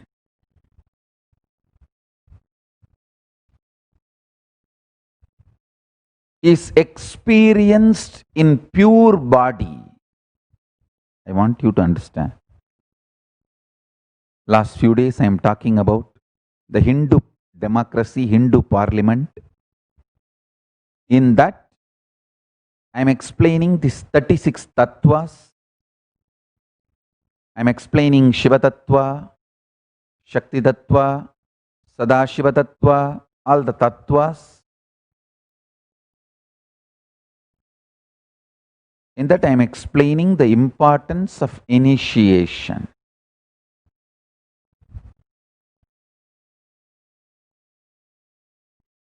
Ishvara tattva to manifest in you, initiation is extraordinary. Listen.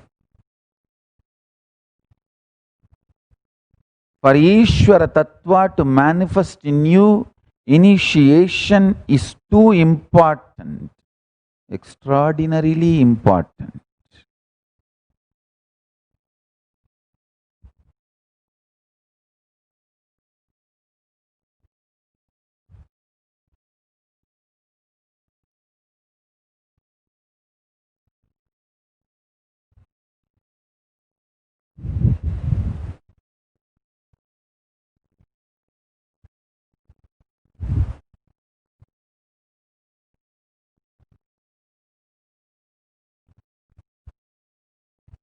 The experience of pure Advaita Sugabodham,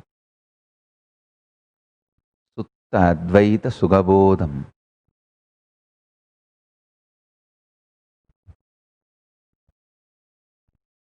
the pure experience of the ultimate manifests in you only with the power of initiation.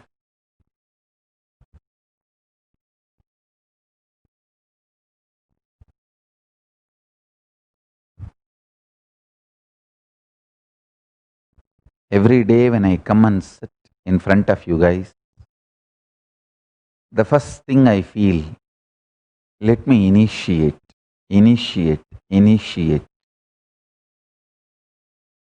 Because that is the most important thing need to be done. Initiation.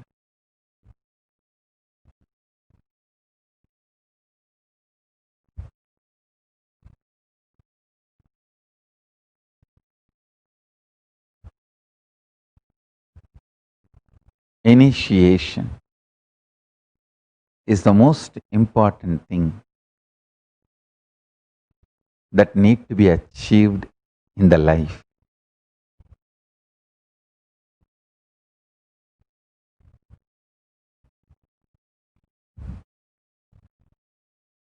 I can go on and on and on, talk, give you different words to inspire you, to excite you, to awaken you. But the real work is initiation.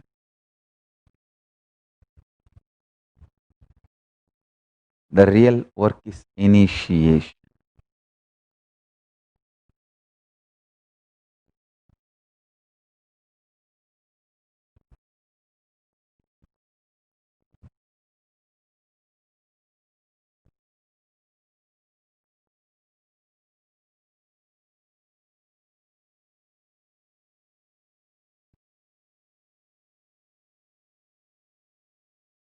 Without initiation, nothing is useful.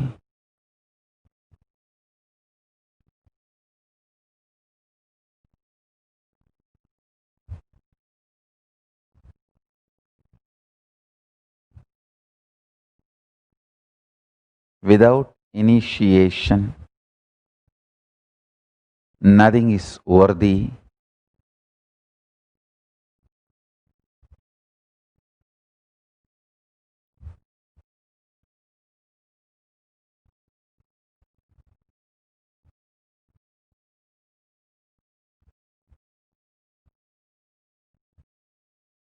When I see thousands sitting all over the world,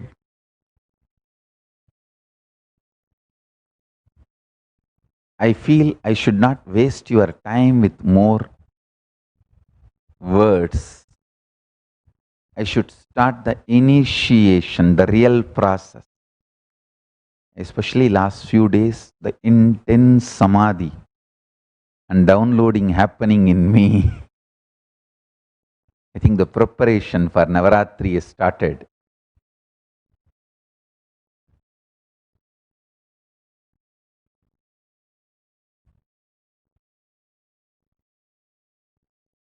The way the initiation, the power of initiation manifesting in me,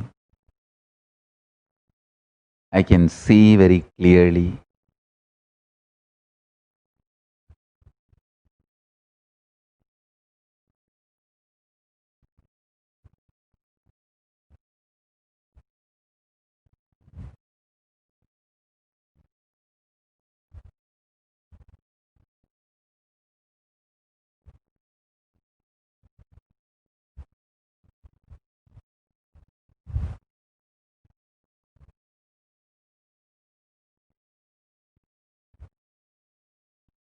Devi Diksha Vihinasya Na Siddhi Nacha Sadgati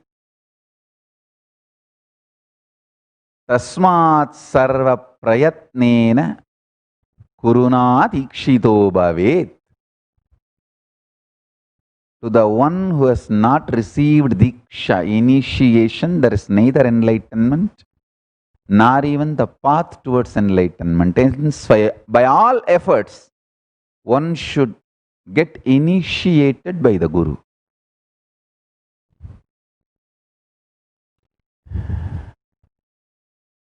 Initiation.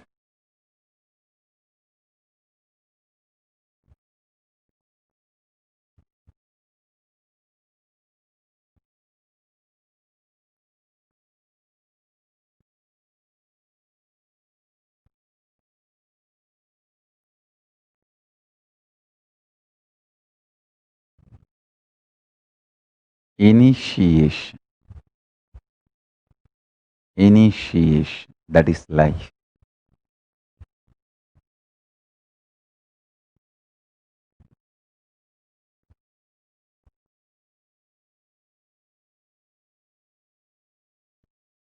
Every day I come to Satsang only to initiate all of you, not to give you more words.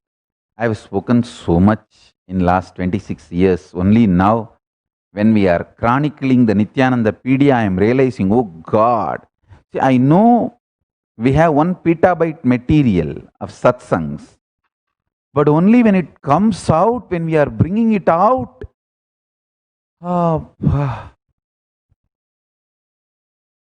so much is shared with the world. And so much, fortunately, is not only shared, it is captured. Understand? From that time immemorial, incarnations are sharing, no doubt. First time, fortunately, digitally captured. That is something extraordinary. Digitally being captured.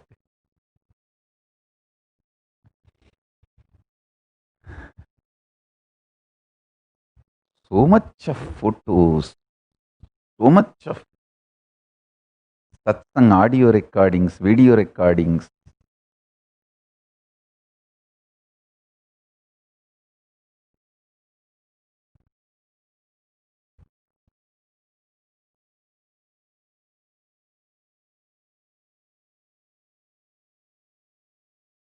Paramananda Hari Nithyanandam Nithyanandam Hari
Listen. Listen carefully.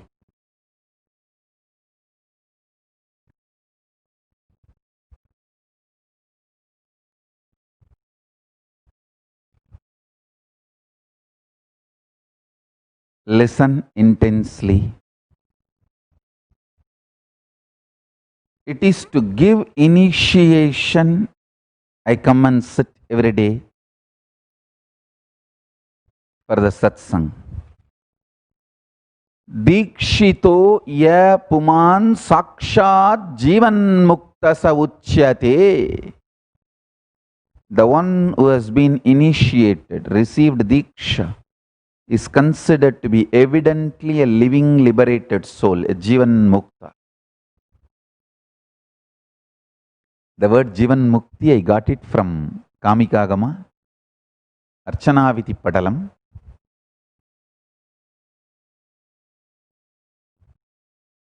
I've started using this word jivan mukti, I think from 2002.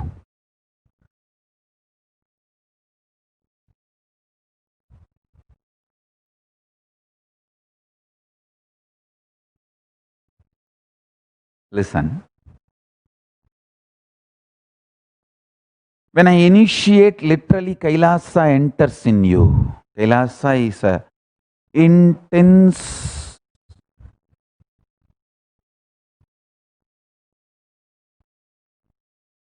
energy, power. I should say strong force, ultimate strong force. Literally Kailasa enters you.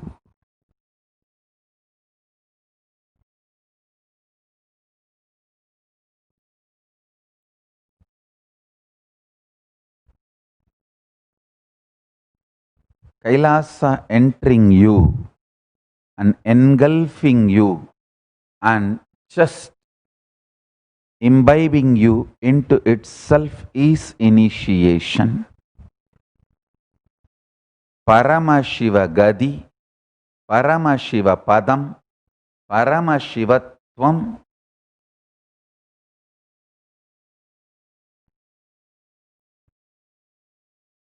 Paramashiva Gadi, Paramashivatvam, Paramashiva Padam,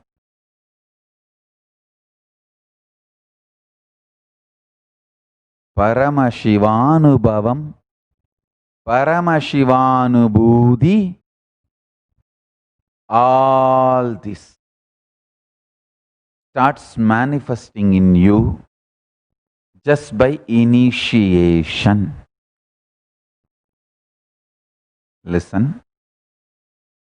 Paramashiva Padam, Paramashiva Gadi, Paramashivanubhudi, Paramashiva Shakti, Paramashivatva, all this starts manifesting in you just by initiation.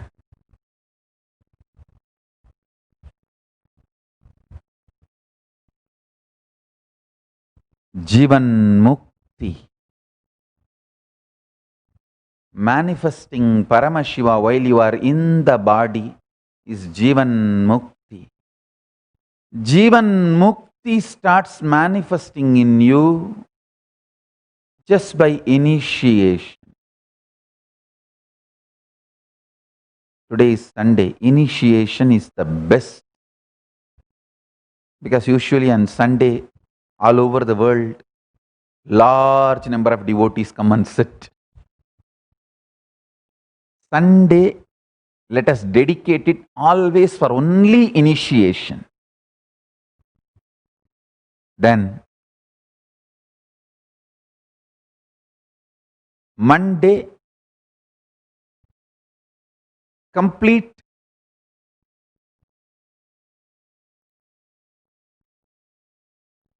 fasting without even having water, dry fasting. Monday dry fasting for Paramashiva. Sunday initiation, Monday dry fasting. This should be our lifestyle. The Nishta.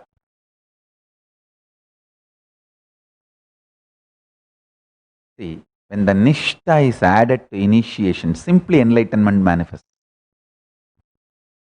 I have a message, gratitude message from Tamal Tarun Das.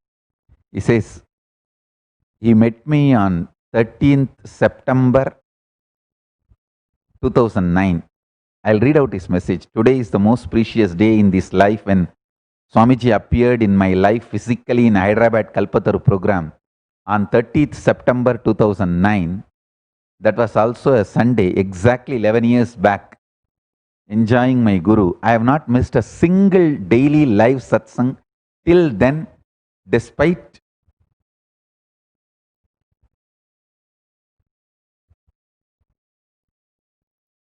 any issues like a busy schedule or anything.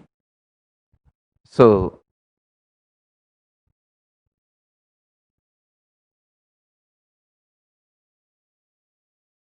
reading out. I have no idea how everything is happening. I only know that he lives in me and loves me. Koti Koti Pranam to my Guru's lotus feet. Tamal Tarandas, I know what you are saying is true. Your Nishta is making all the best things manifest in your life.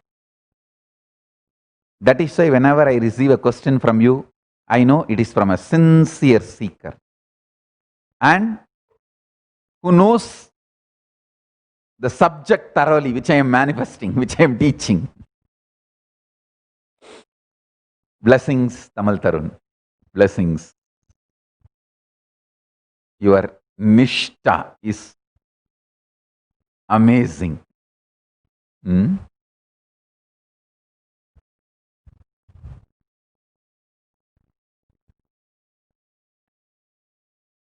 I'll give you a special award. I'm establishing multiple awards. Special award, the best Satsangi. Means never missed Satsang.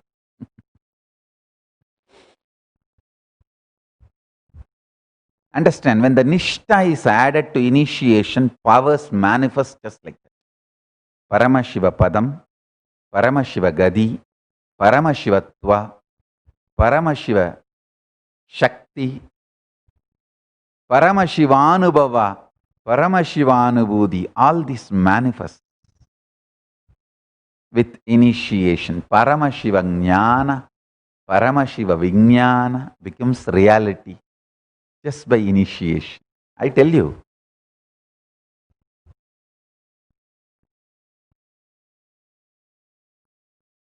It's not for all. World and delusion is for all. But Paramashivanubhava is not for all. It is for those few who really decide. The steadfastness, Shraddha. It's only for those who have Shraddha.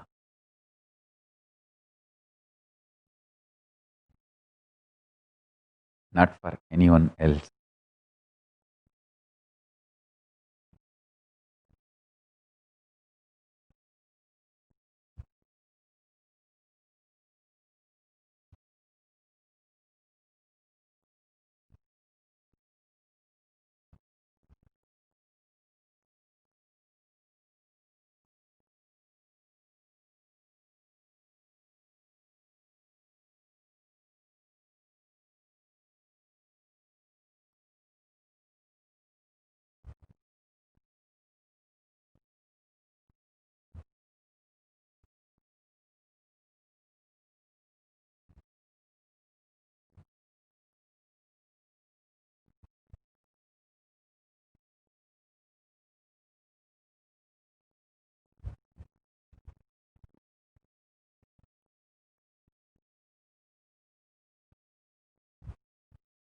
Understand?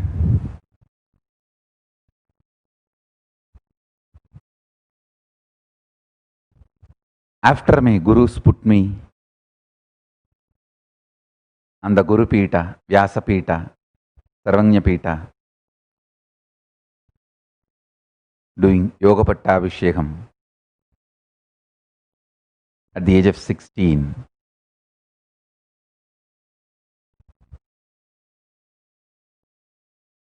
The most important thing I received from my gurus is initiation.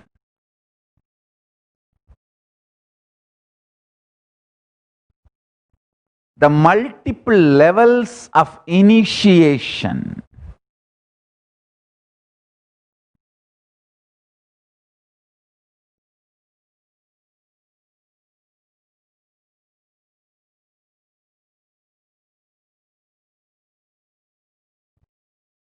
Understand?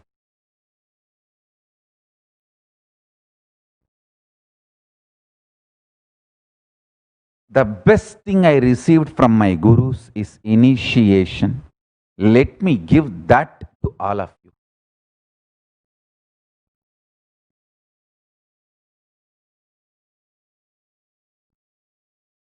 I received many instruction, teachings, upadesha, many things from my gurus.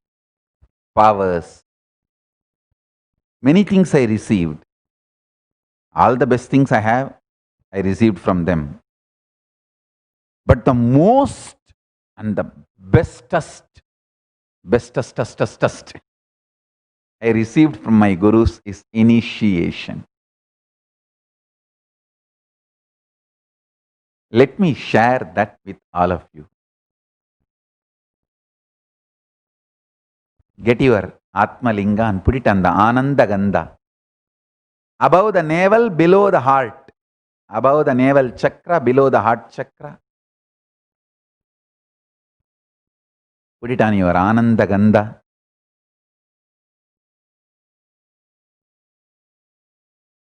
And I'll start the initiation.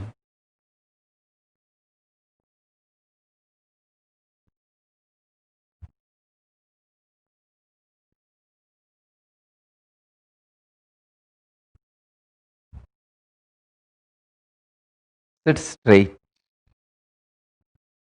You can keep your eyes closed or open, but sit straight, keep the Atma Linga. Let me start the initiation. Om Paramashivoham.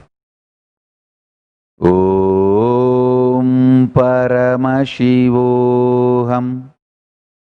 Om Nithyananda Paramashivoham. Paramashiva. Paramashiva. Paramashiva. Paramashiva. Paramashiva. Paramashiva. Paramashiva.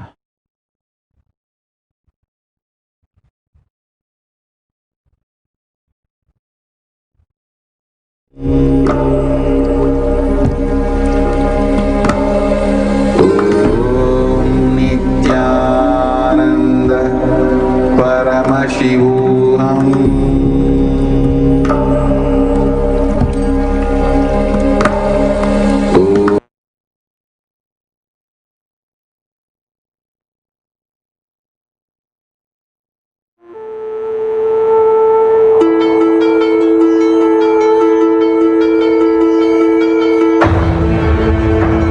See yourself as 25-headed, 50-handed Paramashiva, as eternally 16, youthful.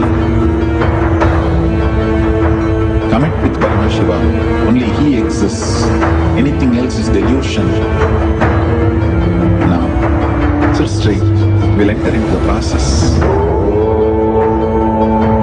Nithyananda Paramashivoham.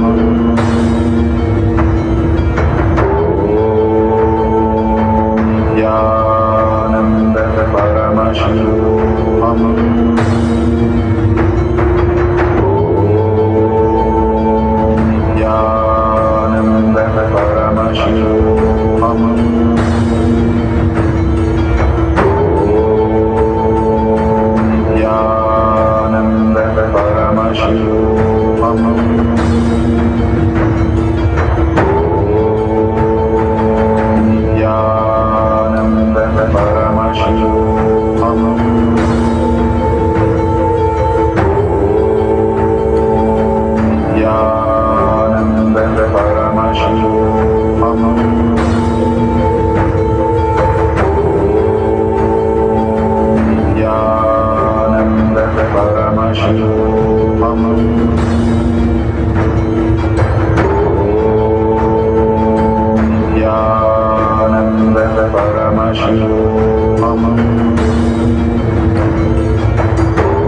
Paramashiva's third eye manifest in all our third eyes.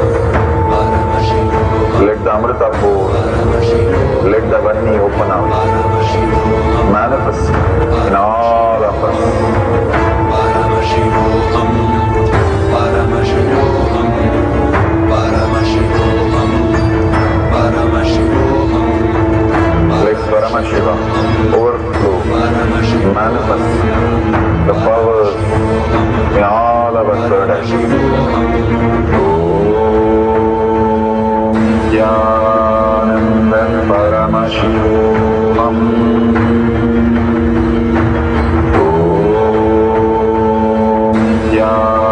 Nithyananda Paramashivoham.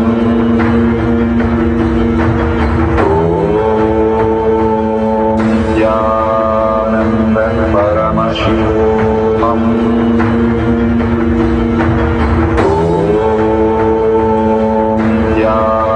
Nithyananda Paramashivoham.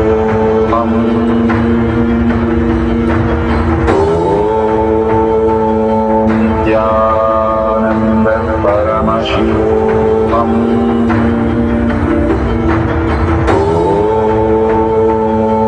Nithyananda Paramashivoham.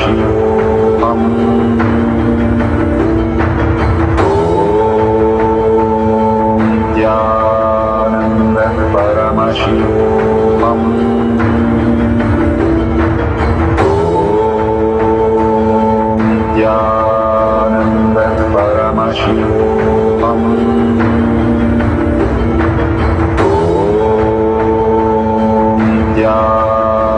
Nithyananda Paramashivoham.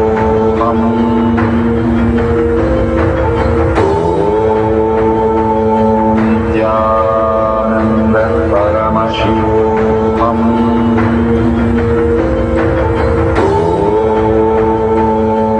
Nithyananda Paramashivoham.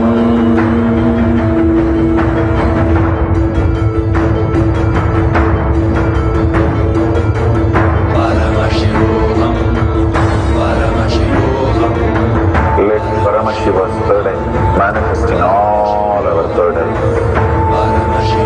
Let the Amrita pour, let the Vanni open out, manifest in all of us. Paramashivoham, Paramashivoham, Paramashivoham, Paramashivoham.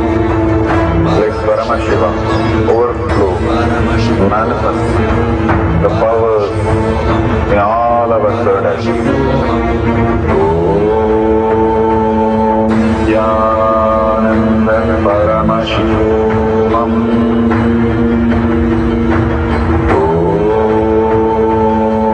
Nithyananda Paramashivoham.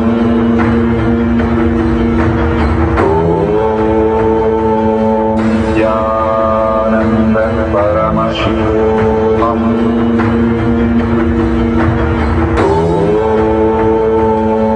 Nithyananda Paramashivoham.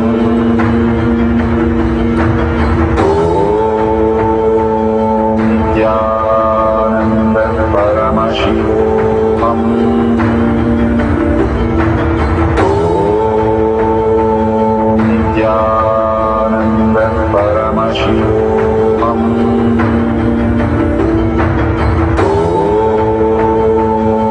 Nithyananda Paramashivoham.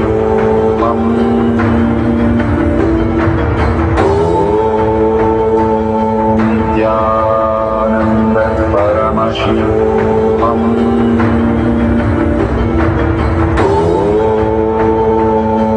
Nithyananda Paramashivoham.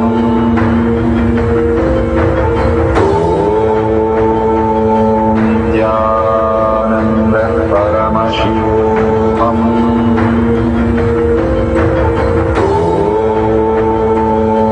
Nithyananda Paramashivoham.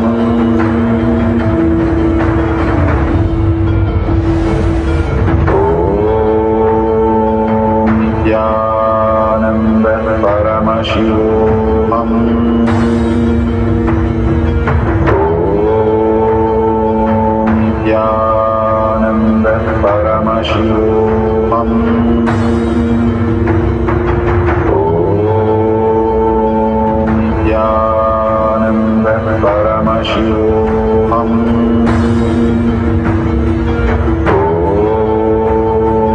Nithyananda Paramashivoham.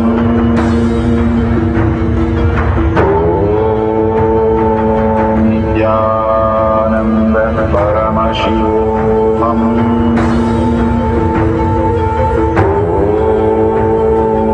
Nithyananda Paramashivoham.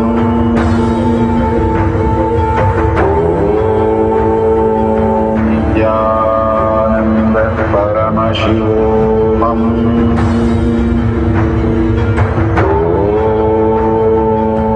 Nithyananda Paramashivoham.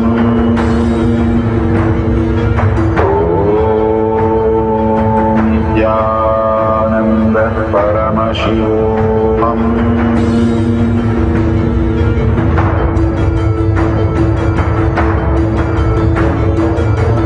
Paramashivoham, Paramashivoham. Let Paramashiva's third eye manifest in all our third eyes. Let the Amrita pour, let the Vani open up, manifest in all of us. Paramashivoham, Paramashivoham, Paramashivoham, Paramashivoham. Let Paramashiva overflow, manifest the powers in all our third eyes. Nithyananda Paramashivoham.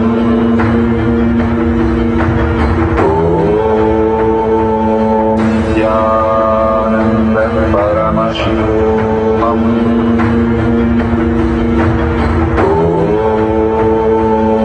Nithyananda Paramashivoham.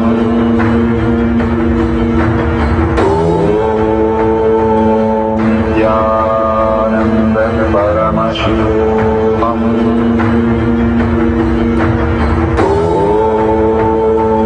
Nithyananda Paramashivoham.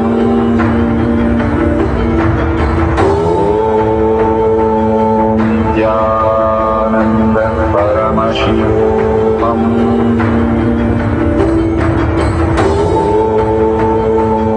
Nithyananda Paramashivoham.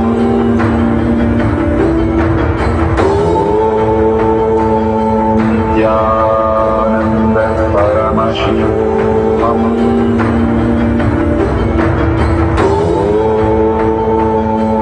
Nithyananda Paramashivoham.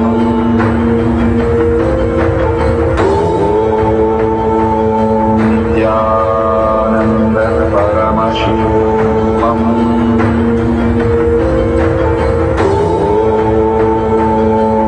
Nithyananda Paramashivoham.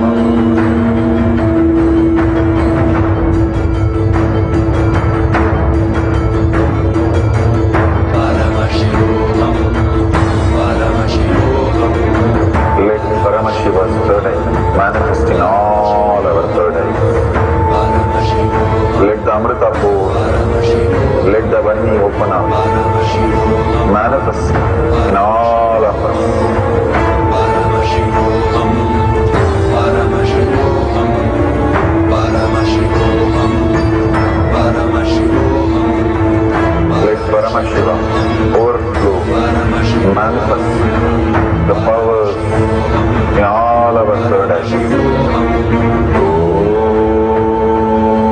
Nithyananda Paramashivoham.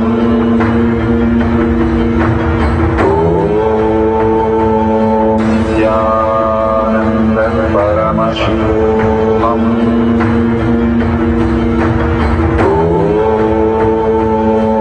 Nithyananda Paramashivoham.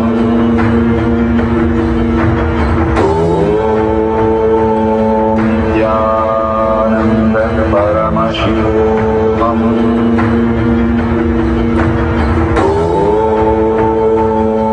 Nithyananda Paramashivoham.